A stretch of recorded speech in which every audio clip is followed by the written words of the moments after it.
हरे कृष्णा सर्वम कृष्णार्पणमस्तु. प्रभुपाद की जय, ഗുരു മഹാരാജ് की जय, രാധാ പവനപുരേശൻ की जय. ഗുരുവായൂർ മഞ്ജരീസിന്റെ മഹാഭാരത കഥയിലേക്ക് എല്ലാവർക്കും സ്വാഗതം. നമസ്തേ. ഓം ശ്രീ മാത്രേ നമഃ. നമസ്തേ. ഓം ശ്രീ മാത്രേ നമഃ. പനിയൊക്കെ ഒരുവിധം കുറഞ്ഞു, പക്ഷേ ചെറുതായിട്ട് ശബ്ദത്തിന്റെ പ്രശ്നം അത് മാറും. കാലാവസ്ഥയുടെയാണ്, കഫിന്റെ കംപ്ലൈന്റ് ആണ്. ശരിയാവും. ഇനിയിപ്പം മാക്സിമം ലൈവ് എല്ലാവരും ഷെയർ ചെയ്യൂ കേട്ടോ.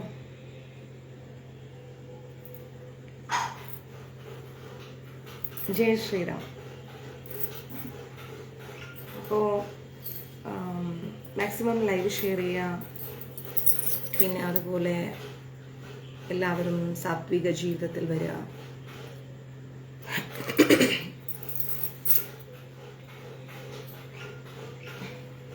പ്രഭുജി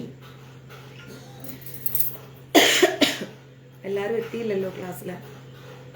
ഹരേ കൃഷ്ണാച്ച 8:30 എടുക്കാമെന്നാണ് വിചാരിച്ചത്. പിന്നെ ഓർത്തു 8 o'clock എടുക്കാം. കുറച്ച് മെഡിസിൻ കഴിക്കാനുണ്ട്. അപ്പോൾ അത് കഴിച്ചു കഴിഞ്ഞാൽ പിന്നെ ഭയങ്കര സ്ലീപ്പിംഗ് മോഡാണ്. അപ്പോൾ കുറച്ച് നേരത്തെ ക്ലാസ് എടുത്ത് തീർത്തിട്ട് കിടക്കാമല്ലോ എന്ന് ഓർത്തു. അതുകൊണ്ടാണ്. Guruvayur Manjaris contact number 9342494941 93 42 49 41. Okay, എന്തെങ്കിലും ഉണ്ടെങ്കിൽ മെസ്സേജ് ഒക്കെ അയച്ചിടൂ. ഞാനിപ്പോൾ കുറച്ച് മെസ്സേജുകൾ ഇങ്ങനെ നോക്കി വരികയാണ്. അത് മാക്സിമം നോക്കിത്തീരുന്നു. എല്ലാവരുടെ മെസ്സേജും കാണുന്നു. ഏതെങ്കിലും ഒരാളുടെ പേര് വായിക്കാൻ പേടിയാണ് എനിക്ക്. കാരണം ആരുടെയെങ്കിലും വായിച്ചിട്ടില്ല എങ്കിൽ പിന്നെ അത് വലിയ വിഷയവും. അയ്യോ എൻ്റെ പേര് വായിച്ചില്ലല്ലോ എന്നും പറഞ്ഞുകൊണ്ട്. അപ്പം അതുകൊണ്ട് മാക്സിമം എല്ലാവരുടെ പേരും ഞാൻ എൻ്റെ ഹൃദയത്തിൽ വായിക്കുകയാണ്. ശബ്ദം കുറവാണെന്നോ? അയ്യോ, ഞാൻ മാക്സിമം സൗണ്ടിലാണ്. ശബ്ദം ഉണ്ടല്ലോ അമ്മ. മാക്സിമം സൗണ്ടിലാണ് എടുക്കുന്നത്. അതായത് എക്സ്ട്രാ സൗണ്ട് വരുക. മാക്സിമം സൗണ്ടിലാണ് എടുക്കുന്നത്. ഇനിയും ശബ്ദം എടുത്തു കഴിഞ്ഞാൽ പിന്നെ നാളെ മറ്റന്നാളെ എനിക്കൊന്ന് കുറച്ച് ഡബ്ബിങ് ഉണ്ട്. അത് തീർത്തു കൊടുക്കാൻ പറ്റാതെയാവും. കേൾക്കുന്നില്ല?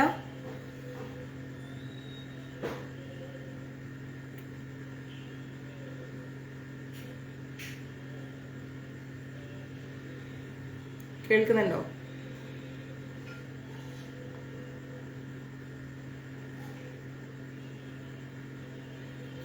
ശബ്ദമുണ്ട്. ഓക്കെ, നമ്മള് ഇനി പഠിക്കാൻ പോകുന്നത് ശ്രീ മഹാഭാരതത്തില് ശാന്തി പർവം എന്ന് പറയുന്ന അധ്യായത്തില് ജ്ഞാനം കൊണ്ട് മോക്ഷപ്രാപ്തി എന്ന് പറയുന്ന ഒരു ചാപ്റ്ററിലൂടെയാണ് നമ്മൾ പോയത്, അല്ലെ? ജ്ഞാനം കൊണ്ട് മോക്ഷപ്രാപ്തി. അപ്പോൾ ഇതില് നമ്മൾ പകുതിയോളം പഠിച്ചു വെച്ചിട്ടുണ്ട്. ഇനി ബാലൻസ് ആണ് പഠിക്കാൻ പോകുന്നത്. ശ്രദ്ധിച്ചു കേൾക്കണേ. കർമ്മം ചെയ്യുന്ന ജ്ഞാനിയെ സംസിദ്ധനാവുകയുള്ളൂ. നമ്മളത് പഠിച്ചിട്ടുണ്ട്. ഇപ്പോ ചില ആളുകൾ കാണാം, ജോലി ചെയ്യുന്നതിനും കല്യാണം കഴിച്ച് കുറച്ചു കഴിഞ്ഞാല് ഭാര്യ വേണ്ട, മക്കൾ വേണ്ട എന്നും പറഞ്ഞുകൊണ്ട് പേര് വിളിച്ച ഭയങ്കര വിഷയമാണ്. എനിക്ക് പേടിയാ പേര് വിളിക്കാൻ. അപ്പോ എന്താന്ന് വെച്ച് കഴിഞ്ഞാല് കഴിക്കാം, എഞ്ചിനീയറും തേനും കഴിക്കാം. അപ്പോ നമ്മൾ കണ്ടിട്ടുണ്ട്, ജീവിതത്തിൽ നിന്നുള്ള ഒളിച്ചോട്ടം എന്ന പോലെ കാവി എടുത്തു കൊടുക്കുന്ന വ്യക്തികൾ, അല്ലെ? അത് ശരിക്കും പറഞ്ഞു കഴിഞ്ഞാൽ തെറ്റാണ്. കാവി നമ്മൾ ഉടുക്കേണ്ടത് വളരെ ചെറിയ പ്രായത്തിലാണ്. സീരിയസ്ലി, നമ്മുടെ ജയപ്രതാക് മഹാരാജൊക്കെ അതിന് വലിയ ഉത്തമ ഉദാഹരണമാണ്. കാരണം അദ്ദേഹമൊക്കെ അദ്ദേഹത്തിന്റെ 19ാമത്തെ വയസ്സിൽ ഏറ്റവും നല്ല പ്രായത്തിൽ തന്നെ ശ്രീല പ്രഭുപാജിയുടെ കൂടെ കൂടിയിട്ടുണ്ട്. അന്ന് അദ്ദേഹം പ്രഭുപാജിയുടെ കൂടെ കൂടി. ഇന്നും അദ്ദേഹം അതേ സ്റ്റാൻഡിൽ നിൽക്കുന്നു. അങ്ങനെ ധരിക്കുന്ന ഒരു വസ്ത്രമായിരിക്കണം കാവി എന്ന് പറയുന്നത്. അല്ലാതെ കല്യാണം കഴിച്ച് പകുതി കഴിയുമ്പോഴത്തേക്ക് ഭാര്യ വേണ്ട, മക്കള് വേണ്ട, സന്യാസം മതി എന്നും പറഞ്ഞുകൊണ്ട് റൈസ് പക്ഷികൾക്ക് ഇട്ട് കൊടുക്കുമോ? പക്ഷി മൃഗാദികൾ അവരൊക്കെ കഴിക്കട്ടെ. അപ്പോൾ അല്ലാണ്ട് അങ്ങനെ വേണ്ട എന്ന് പറഞ്ഞുകൊണ്ടുള്ള ഒരു ഒളിച്ചോട്ടം ആവരുത് സ്ത്രീകൾക്കും പുരുഷന്മാർക്കും കാവ്യം എന്ന് പറയുന്നത്. മനസ്സിലായില്ലേ? എന്ത് പറയുന്നു ഇവിടെ? കർമ്മം ചെയ്യുന്ന ജ്ഞാനിയെ സംസിദ്ധനാവുകയുള്ളൂ. അതിന്റെ അർത്ഥം ശ്രദ്ധിച്ചു കേൾക്കണം. കർമ്മം ചെയ്യാനാണ് നമ്മളോട് പറയുന്നത്. നമ്മുടെ കർമ്മം എന്താണ്? കുടുംബം നോക്കുക, അല്ലെ? കുടുംബത്തോടൊപ്പം തന്നെ ഭക്തിയും കൊണ്ടുപോവുക. ഗുരുവായൂർ മഞ്ജരീസിലൂടെ നമ്മൾ എപ്പോഴും പറയുന്ന കാര്യം അതാണ്. നമ്മൾ ജീവിക്കുന്നത് 2024 ചില ആളുകളുടെ വിചാരമുണ്ട് ക്ലാസ് എടുക്കുമ്പോ എന്തോ പോലെയൊക്കെ വന്നിരുന്ന് എന്തൊക്കെയോ കാണിച്ച്, എന്താ പറയാ, ഇങ്ങനെ ഒരു ചന്ദനം മാത്രം ധരിച്ച് രുദ്രാക്ഷം മാത്രം ധരിച്ച് ക്ലാസ് എടുത്താലാണ് ഭക്തി ഉണ്ടാവാന്ന്. വേഷവിധാനത്തിലല്ല ഭക്തി എന്ന് പറയുന്നത്, ഹൃദയത്തിലാണ് ഭക്തി എന്ന് പറയുന്നത്. മനസ്സിലായില്ലേ? നമ്മൾ നമ്മളായിരിക്കുക. നിങ്ങൾക്ക് എല്ലാത്തിനുള്ള അനുമതിയുണ്ട്, ഇല്ല എന്ന് പറയാൻ പറ്റൂ. ഇപ്പൊ നിങ്ങൾ ഒരു കല്യാണത്തിന് പോകുമ്പോൾ അയ്യോ ഞാൻ മഞ്ജരീസിന്റെ ക്ലാസ് കേൾക്കുന്ന ആളാണ്, അതുകൊണ്ട് ഞാനിങ്ങനെ എന്താ പറയാ ഗോപീചന്ദനൊക്കെ ഇട്ട് ഞാനിങ്ങനെ ഒരു എന്താ പറയാ ഒരു സാധാരണ വളരെ ഇങ്ങനെ ഭയങ്കര സിമ്പിൾ ആയിട്ടുള്ള ഒരു ഡ്രസ്സൊക്കെ ഇട്ട് ഞാൻ അങ്ങനെയൊക്കെ പോകൂ എന്ന് അങ്ങനെ നമുക്ക് പോകാൻ കഴിയില്ല. മനസ്സിലായില്ലേ? No sir, this is Malayalam. അപ്പം നമുക്ക് അങ്ങനെ പോകാൻ കഴിയില്ല. നമ്മൾ നമ്മളായിട്ടേ പോകാൻ പറ്റൂ. നമ്മൾ 2024 ജീവിക്കുന്നത്. ഒരാളും കുറ്റം പറയാത്ത മോശമല്ലാത്ത വസ്ത്രം ധരിക്കുക. നിങ്ങൾക്ക് ആവശ്യമുള്ള മേക്കപ്പ് നിങ്ങൾക്ക് ഇടാം, നിങ്ങൾക്ക് ആവശ്യമുള്ള വസ്ത്രങ്ങൾ നിങ്ങൾക്ക് ധരിക്കാം. അത് മോശമല്ലാത്ത എന്ത് വസ്ത്രവും.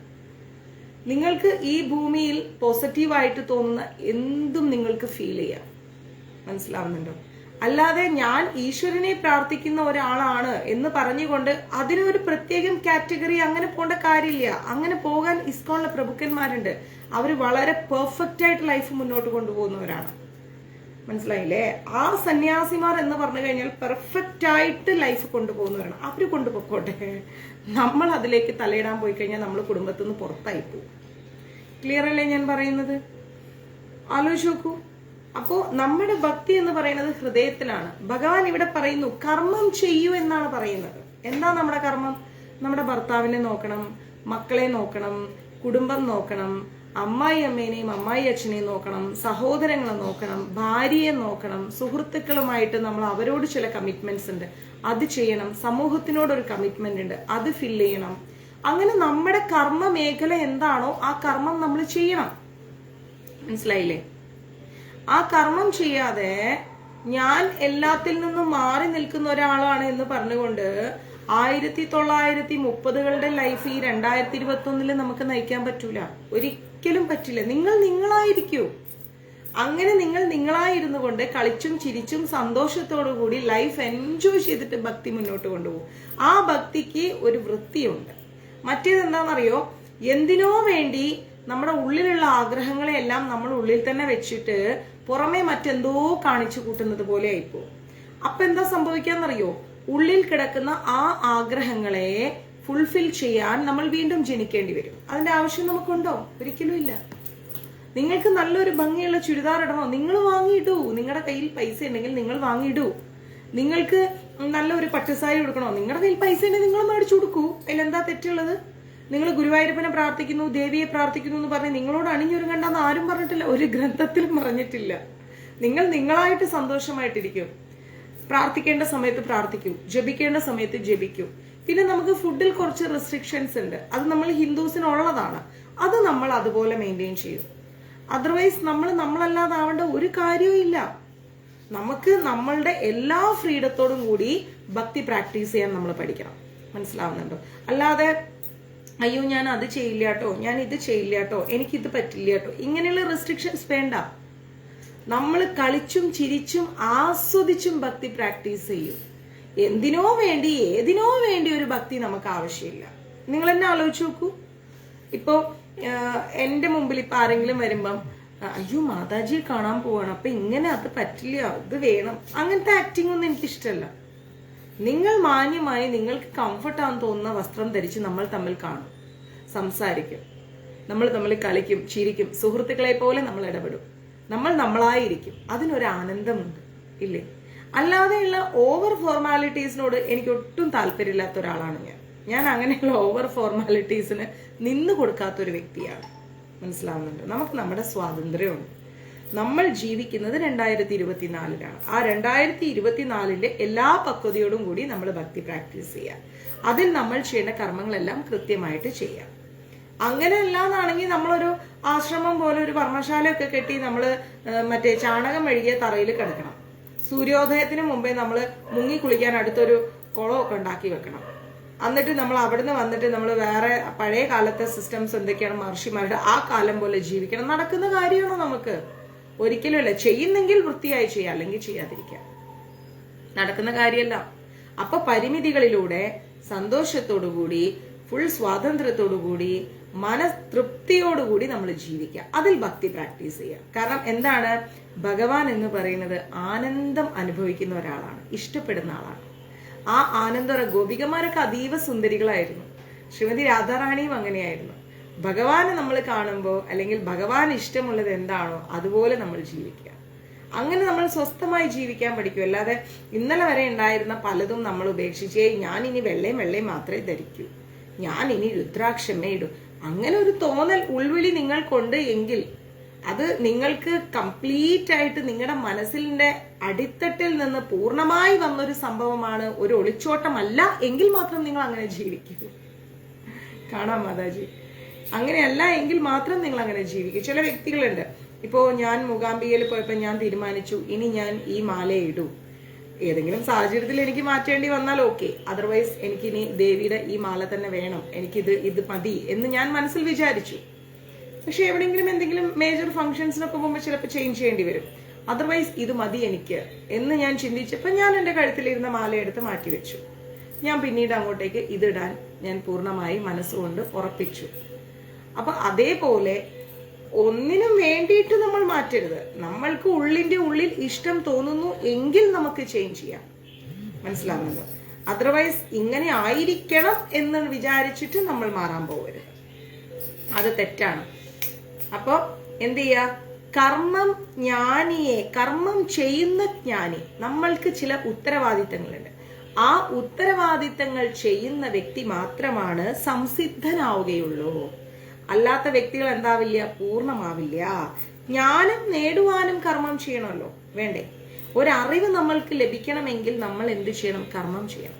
കർമ്മം ചെയ്തിട്ടില്ലേ നമുക്ക് അറിവ് ലഭിക്കില്ല. ആലോചിച്ച് നോക്ക്, എവിടെയെങ്കിലും പോയിരുന്ന് ഇങ്ങനെ ജപിക്കുന്നതിനേക്കാൾ എത്രയോ പെർഫെക്റ്റ് ആണ് നമ്മൾ നമ്മളായി ജീവിക്കുന്നത്. അത് ഭഗവാൻ പറഞ്ഞിട്ടുണ്ട് അല്ലെ? നമ്മൾ നമ്മളായി ജീവിക്കുന്നത്. കാരണം ഞാൻ അങ്ങനെ ജീവിക്കുന്ന ഒരാളാണ്. എനിക്ക് എന്റേതായ കളിയും ചിരിയും തമാശയും എന്താ പറയാ അങ്ങനെയുള്ള വളരെ സന്തോഷത്തോടു കൂടി എന്താ പറയാ ഭഗവാനെയും പ്രാർത്ഥിച്ച് ജീവിക്കുന്ന ഒരാളാണ്. അല്ലാണ്ട് അയ്യോ ഞാൻ ഇങ്ങനെ ക്ലാസ് ഒക്കെ എടുക്കുന്ന ഒരു മാതാജിയാണ്, അപ്പൊ ഞാൻ ഇനി ഇങ്ങനെയൊക്കെ നടക്കൂ, അങ്ങനെയുള്ള ഫോർമാലിറ്റീസ് ഒന്നും എനിക്ക് പറ്റില്ല. കാരണം ഞാൻ ഫിലിം ഇൻഡസ്ട്രിയിൽ ജോലി ചെയ്യുന്ന ഒരാളാണ്. പക്ഷെ റൂൾസ് ആൻഡ് റെഗുലേഷൻസ് ഞാൻ കൃത്യമായി ഫോളോ ചെയ്യുന്നു. അതർവൈസ് എൻ്റെ കൂട്ടുകാരായിട്ട് ഞാൻ വളരെ എൻജോയ് ചെയ്ത് ജീവിക്കുന്ന ഒരാളാണ്. ഇപ്പൊ ഇന്ന് ക്ലാസ് കഴിഞ്ഞാലും അമ്മു എന്നോട് ചോദിച്ചു നമുക്ക് രാത്രി വെളിയിൽ പോകാം. ഞാൻ പോകാം. നമ്മുടെ കുഞ്ഞു കുഞ്ഞു കുഞ്ഞു സന്തോഷങ്ങൾ എന്താണോ ആ സന്തോഷങ്ങളെ നമ്മൾ ആസ്വദിക്കണം. മനസ്സിലാവുന്നുണ്ടോ? ആ സന്തോഷങ്ങളിലൂടെ നമ്മൾ മുന്നോട്ട് പോകണം. അതാണ് നമ്മളുടെ ജീവിതത്തിന് വഴികാട്ടിയായി മാറുന്നത്. തിരിച്ചു വന്ന് നമ്മൾ എന്താ ചെയ്യുക? രാവിലെ എഴുന്നേറ്റ് നമ്മൾ പൂജയും കാര്യങ്ങളൊക്കെ ചെയ്യും. വെള്ളിയാഴ്ചയാണ്, ശനിയാഴ്ചയാണ്, ചൊവ്വാഴ്ചയാണ്, പൂജ ചെയ്യണം, അത് ചെയ്യണം, ഇത് ചെയ്യണം, നമ്മൾ നമ്മുടെ കാര്യങ്ങൾ ചെയ്യും. അല്ലാതെ നമ്മളൊരു ഇടുങ്ങിയ ലൈഫിലോട്ട് ഒരു ജീവിതമാക്കി ഭക്തി കൊണ്ട് നമ്മുടെ ജീവിതത്തെ മാറ്റരുത്. ചില വ്യക്തികളെ ഞാൻ കണ്ടിട്ടുണ്ട്, ഭക്തി കൊണ്ട് ചില വ്യക്തികൾ അവരുടെ ജീവിതത്തെ അങ്ങ് ഇടുങ്ങിയ ഒരു ജീവിതമാക്കി മാറ്റും. അല്ല, വിശാലമായി ചിന്തിക്കണം, വിശാലമായി ജീവിക്കണം, വിശാലമായി സന്തോഷിക്കണം. ഒന്നിനും കുറവുണ്ടാവരുത്. കാരണം ഇതൊരു ചെറിയ ജീവിതമാണ്. എപ്പോ അവസാനിക്കും എന്ന് പോലും തോന്നാത്ത, അറിയാത്ത ഒരു കുഞ്ഞു ജീവിതമാണ് നമ്മുടേത് അല്ലെ? ആ ജീവിതത്തിൽ നമ്മൾ എത്രത്തോളം സന്തോഷമായിരിക്കാൻ ശ്രമിക്കുന്നുവോ അത്രത്തോളം നമ്മൾ സന്തോഷമായിരിക്കും. മനസ്സിലാവുന്നുണ്ടോ? പ്രവൃത്തി മാർഗവും നിവൃത്തി മാർഗവും ജ്ഞാനി സമന്വയിപ്പിക്കുന്നു. ഒരു അറിവുള്ള വ്യക്തി എങ്ങനെയാണ്? പ്രവൃത്തി മാർഗം നമ്മൾ ചെയ്യുന്ന ജോലിയുടെ വഴി, നിവൃത്തി മാർഗം നമ്മൾ ഏത് വഴിക്കാണോ ജീവിക്കുന്നത്, നമ്മൾ ഏത് വഴിക്കാണോ ജോലി ചെയ്യുന്നത്, ഇതിന് രണ്ടിലും ഒരു പവിത്രത കൊണ്ടുവരും. ഭക്തിയോടുകൂടി ഒരു പവിത്രത കൊണ്ടുവന്നിട്ട് രണ്ടിനെയും കൂടി നമ്മൾ കണക്ട് ചെയ്യിപ്പിക്കും. അതായത് ഭക്തിയെയും ജീവിതത്തെയും തമ്മിൽ കണക്ട് ചെയ്യിപ്പിക്കും. കണക്ട് ചെയ്യിപ്പിച്ചിട്ട് നമ്മൾ സന്തോഷമായി ജീവിക്കും. അതാണ് ഒരു ജ്ഞാനി. അല്ലാതെ ഒരു ദിവസം മഞ്ജരീസിന്റെ ക്ലാസ് കേട്ട ഉടനെ ജപമാല എടുത്തിട്ട് അയ്യോ ഞാനിനി അങ്ങനെ ചെയ്യില്ല, ഞാനിനി ഇങ്ങനെ ചെയ്യില്ല, ഞാൻ അത് ചെയ്യില്ല. അതൊക്കെ നമ്മുടെ ചുറ്റുപാടുകളെ ചൊടിപ്പിക്കും. ചുറ്റുപാടുകളെ ഇങ്ങനെ വെറുപ്പിച്ചിട്ട് ഒരാൾക്കും ഈ ഭൂമിയിൽ ജീവിക്കാൻ കഴിയില്ല. മനസ്സിലാവുന്നുണ്ടോ? ചുറ്റുപാടുകൾക്ക് എന്ത് കൊടുക്കണം? സന്തോഷം കൊടുക്കണം. അങ്ങനെ നമ്മൾ ജീവിക്കാൻ പഠിക്കണം. ആത്മൈക്യം സാക്ഷാത്കരിച്ച ഒരു ജ്ഞാനിക്ക് അഹംഭാവം ഇല്ലാത്തത് കൊണ്ട് കർത്തൃത്വബോധം ഉണ്ടാകുന്നില്ല.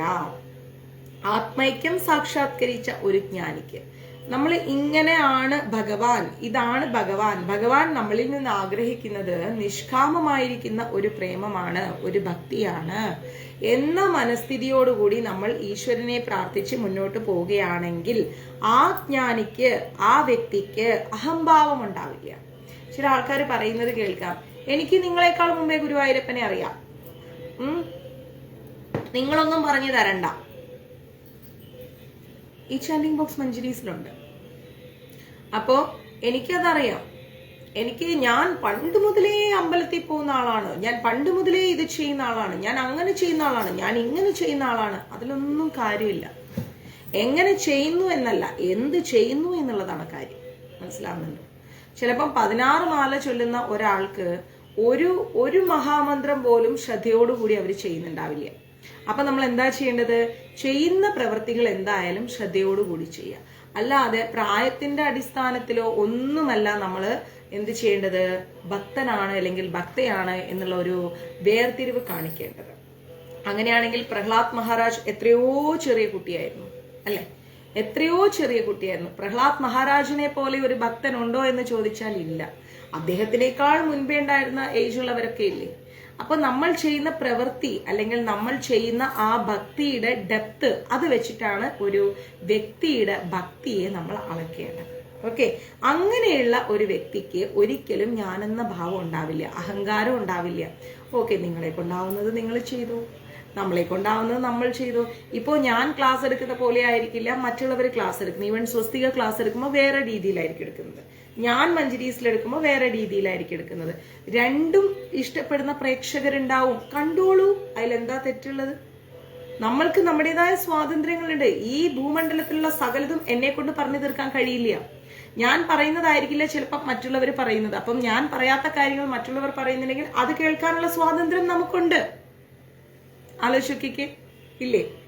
അവര് പറയുന്നതായിരിക്കില്ല ചിലപ്പോൾ ഞാൻ പറയുന്നത്, ചിലപ്പോൾ അവരുടെ പ്രേക്ഷകർ നമ്മളതും കേൾക്കാറുണ്ട്. അങ്ങനെ പലരും ഒരുപാട് ക്ലാസ് എടുക്കുന്നവരുണ്ട്. ആരുടെ ക്ലാസ് കേൾക്കാനുള്ള വ്യക്തി സ്വാതന്ത്ര്യവും നമുക്കുണ്ട്. നമുക്ക് എവിടെ നിന്നെല്ലാം ഭഗവാന്റെ കാര്യങ്ങൾ കേൾക്കാൻ സാധിക്കുമോ കേൾക്കാം. അല്ലാതെ അവരെടുക്കുന്നതാണ് പെർഫെക്റ്റ്, ഇവരെടുക്കുന്നതാണ് പെർഫെക്റ്റ്, അങ്ങനെയൊന്നും ആരും പറയേണ്ട കാര്യമില്ല, ഒരാളും പറയേണ്ട കാര്യമില്ല. കാരണം എന്താ? ഈ എടുക്കുന്നവർക്കൊന്നും അഹങ്കാരമില്ല എന്നുള്ളതാണ് വാസ്തവം. കേൾക്കുന്നവർക്കാണ് പ്രശ്നം. മനസ്സിലായില്ലേ? കേൾക്കുന്നവരാണ് ഈ വകതിരിവ് ഇൻബാലൻസ് ചെയ്ത് പോകുന്നത്. എടുക്കുന്നവർക്ക് ആർക്കും ഒരു കോമ്പറ്റീഷൻ ഇല്ല. കാരണം എന്താ? അവരെല്ലാം ഭഗവാനെ കുറിച്ച് പറയാൻ ഇഷ്ടപ്പെടുന്ന ആൾക്കാരാണ്.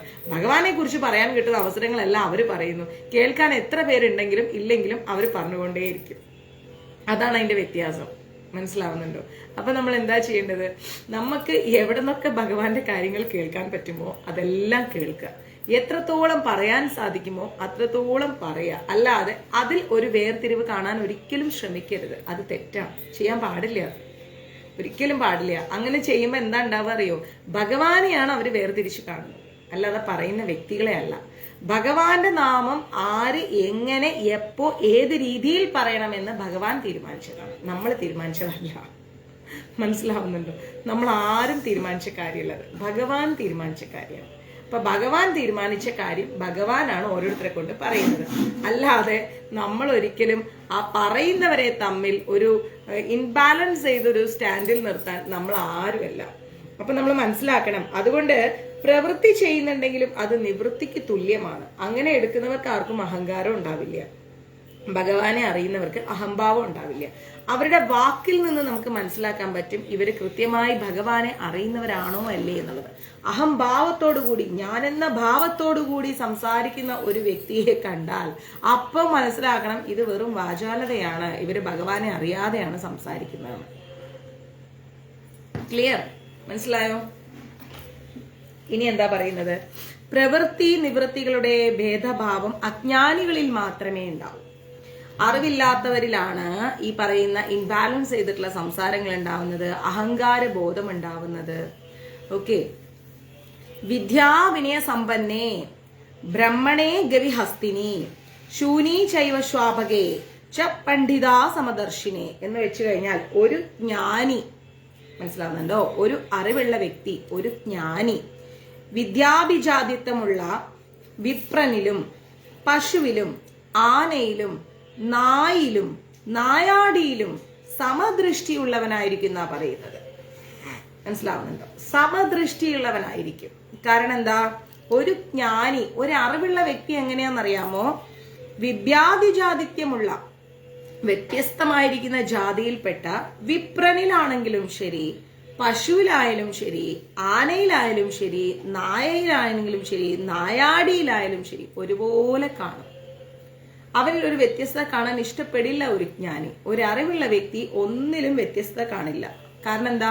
എല്ലാത്തിലും പരമ സത്യമായിരിക്കുന്ന പരമദിവ്യോത്തമ പുരുഷനാണെന്നുള്ള ബോധ്യം നമുക്കുണ്ടാവും. അതർവൈസ് നമുക്ക് ഉണ്ടാവില്ല. ക്ലിയർ? എല്ലാം തുല്യമാണ് എന്നുള്ള ഒരു അറിവുണ്ടാവും. അത് അറിവില്ലാത്ത വ്യക്തികളാണ് അത് വേറെ ഇത് വേറെ അത് വേറെ ഇത് വേറെ എന്ന ഭാവത്തോടു കൂടി മുന്നോട്ട് പോകുന്നത്. അറിവിന്റെ കാര്യത്തിൽ എല്ലാവരും തുല്യരാണ്.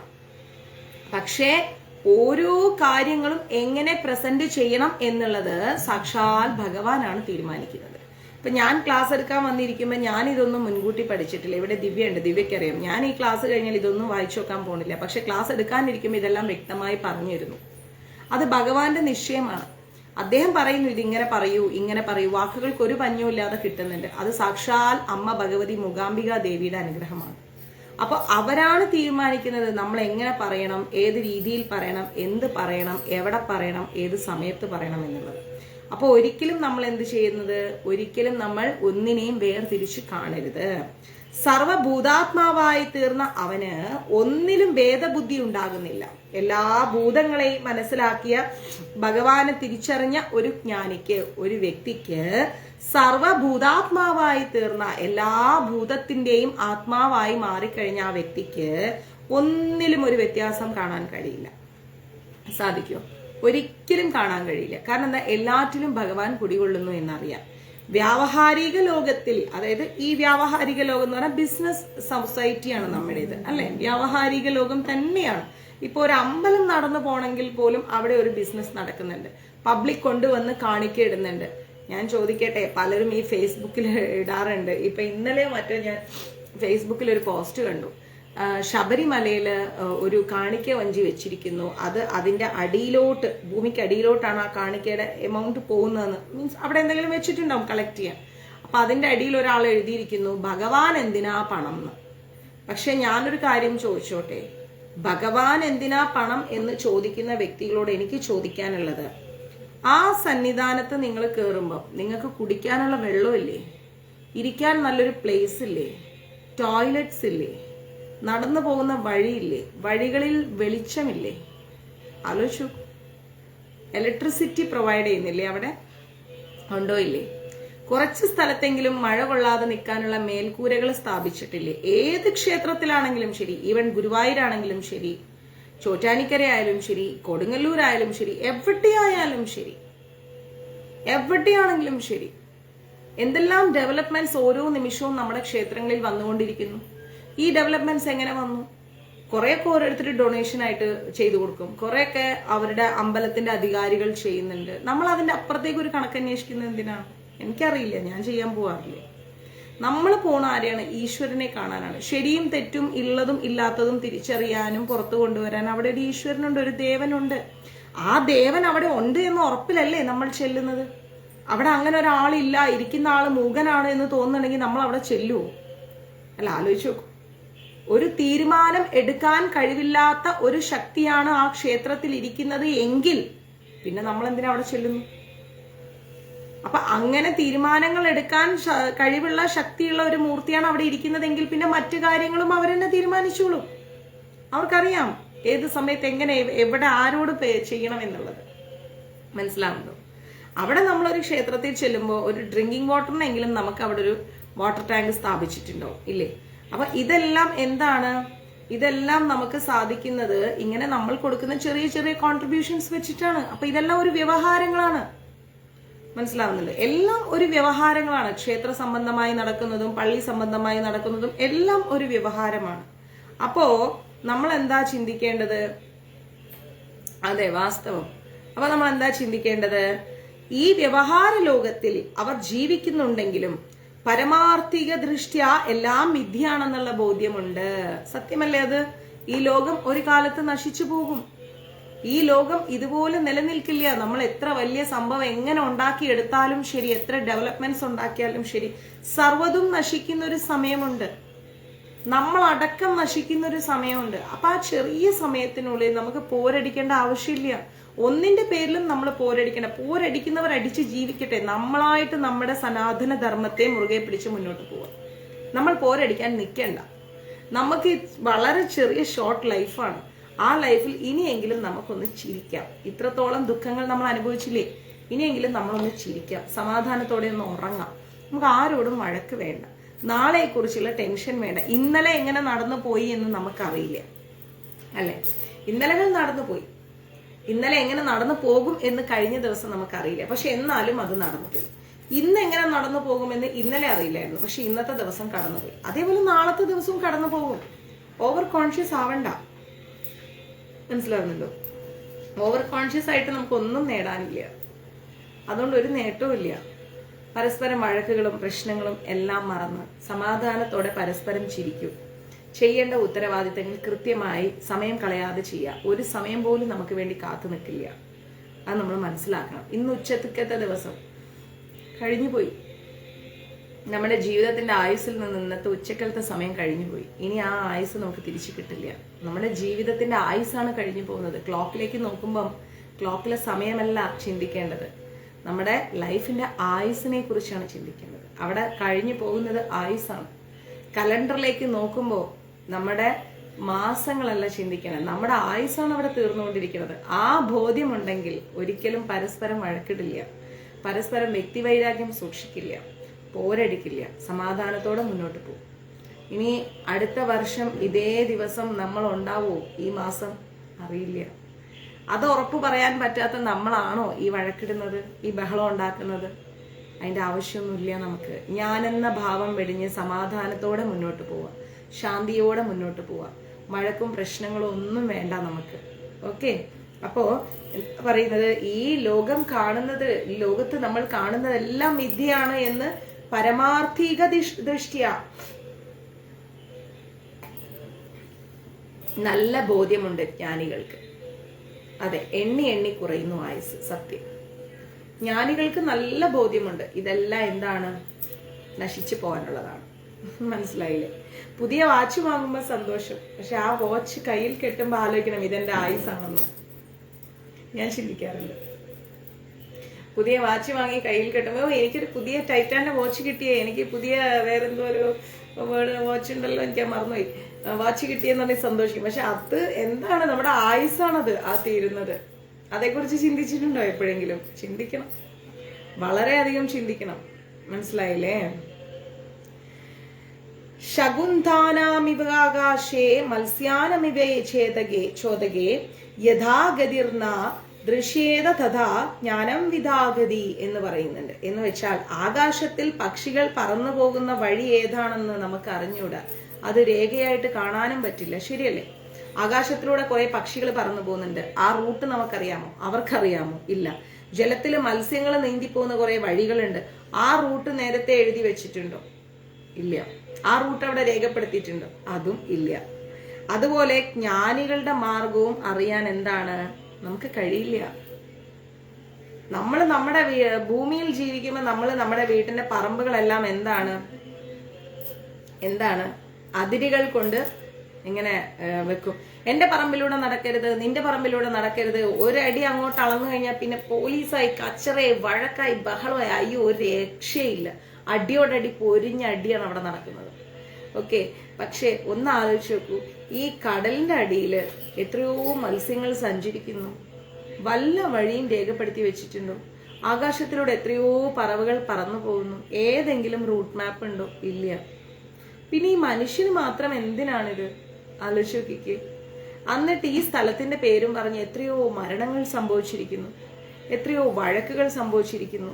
ഈ വഴക്കിട്ടവരൊക്കെ ഇന്ന് ജീവിച്ചിരിക്കുന്നുണ്ടോ എന്ന് വെച്ചാൽ അതും ഇല്ല. അപ്പൊ മനുഷ്യന്റെ ഒരു അറിവില്ലായ്മയെ കുറിച്ച് നമ്മളൊന്ന് ചിന്തിച്ചു നോക്കിക്കേ, ആലോചിച്ച് നോക്കണം. വഴക്ക് കൂടിയിട്ട് എന്റെ അതിരെന്നും പറഞ്ഞുകൊണ്ട് ലംഘിച്ചൊക്കെ കെട്ടി, അതിര് വിലക്ക് കെട്ടി, വലിയ എന്താ പറയാ മുളവടിയൊക്കെ വെച്ച് കെട്ടി അതിരൊക്കെ തിരിച്ചു വെക്കും. ആ വീട്ടിലൊരു മരണം നടന്ന അടുത്ത ദിവസം ആ മുളവടി ഗേറ്റ് അങ്ങ് മാറ്റും. എന്തിനാ? തൊട്ടപ്പുറത്തുള്ളവർക്കൊന്ന് ഈസി ആയിട്ട് വന്നു പോകാൻ. പലകുളി അടിയന്തരം നടത്തുമ്പോൾ ഭക്ഷണം ഉണ്ടാക്കാനുള്ള സഹായത്തിന് വേണ്ടിയിട്ട്. ഇത്രയേ ഉള്ളൂ മനുഷ്യന്റെ അവസ്ഥ. ഈ അവസ്ഥയിലാണോ ഈ ബഹളം കൂട്ടുന്നത്? ചിന്തിച്ചു നോക്കണം നമ്മൾ. സർവദാ പാണിപാദം തത് സർവതോക്ഷി ശിരോമുഖം സർവദാ ശ്രുതിമല്ലോക സർവമാതൃതി തിഷ്ഠതി ദേവധാരോണ തുരം തത്മഹസ്ത്യാ മഹത്തരം തതദാ സർവഭൂതാന ദ്രുതം തിഷ്ഠന്ന ദൃശ്യതേ. എന്ന് വെച്ചാൽ ഈ ലോകത്തിൽ എല്ലായിടത്തും വ്യാപിച്ചു നിൽക്കുന്നത്, എല്ലായിടത്തും കണ്ണും കാലും തലയും ചെവിയും ഉള്ളതാണ് ആത്മാവ്. ഈ ലോകത്തിലേക്ക്, സർവ്വ ലോകത്തിലേക്കും വ്യാപിച്ചു നിൽക്കുന്ന ഒന്നാണ് ആത്മാവ്. നമ്മളാണ് ഒന്നും അറിയാത്തവർ. നമ്മുടെ ശരീരം, ഇന്ദ്രിയങ്ങൾ, നശിച്ചു പോകുന്ന നമ്മുടെ ഇന്ദ്രിയങ്ങളും ശരീരവുമാണ് പരിമിതികൾക്കുള്ളിൽ നിൽക്കുന്നത്. ആത്മാവിന് ലോകം മുഴുവൻ സഞ്ചരിക്കാം, ലോകം മുഴുവൻ കാണാം. മനസ്സിലാവുന്നുണ്ട്? അതുകൊണ്ടാണ് നമ്മൾ സ്വപ്നം കാണുമ്പോൾ നമ്മൾ ഏതോ കാലത്ത് എവിടെയൊക്കെയോ നമ്മൾ സഞ്ചരിക്കുന്നതായിട്ട് കാണുന്നുണ്ട്. അപ്പൊ നമ്മൾ പറയോ ഞാൻ എന്തൊക്കെയോ സ്വപ്നം കണ്ടു, പക്ഷെ നമ്മൾ അവിടെ തന്നെയുണ്ട്. ഇന്ദ്രിയങ്ങളും ശരീരമൊക്കെ അവിടെ തന്നെയുണ്ട്, പക്ഷെ നമ്മുടെ ആത്മാവ് എവിടേക്കൊക്കെയോ സഞ്ചരിച്ചു വന്നു, അല്ലേ? അപ്പോ അണുക്കളേക്കാൾ സൂക്ഷ്മമായിട്ടുള്ളതും മഹത്തുക്കളേക്കാൾ മഹത്തായിട്ടുള്ളതും എല്ലാറ്റിലും ആത്യന്തരാമിയായി വർത്തിക്കുന്നതും എല്ലാറ്റിനെയും ആവരണം ചെയ്തു നിൽക്കുന്നതുമായ അതിനെ ആരും കാണുന്നില്ല. ആത്മാവിനെ കാണുന്നുണ്ടോ? ഒരിക്കലും കാണുന്നില്ല.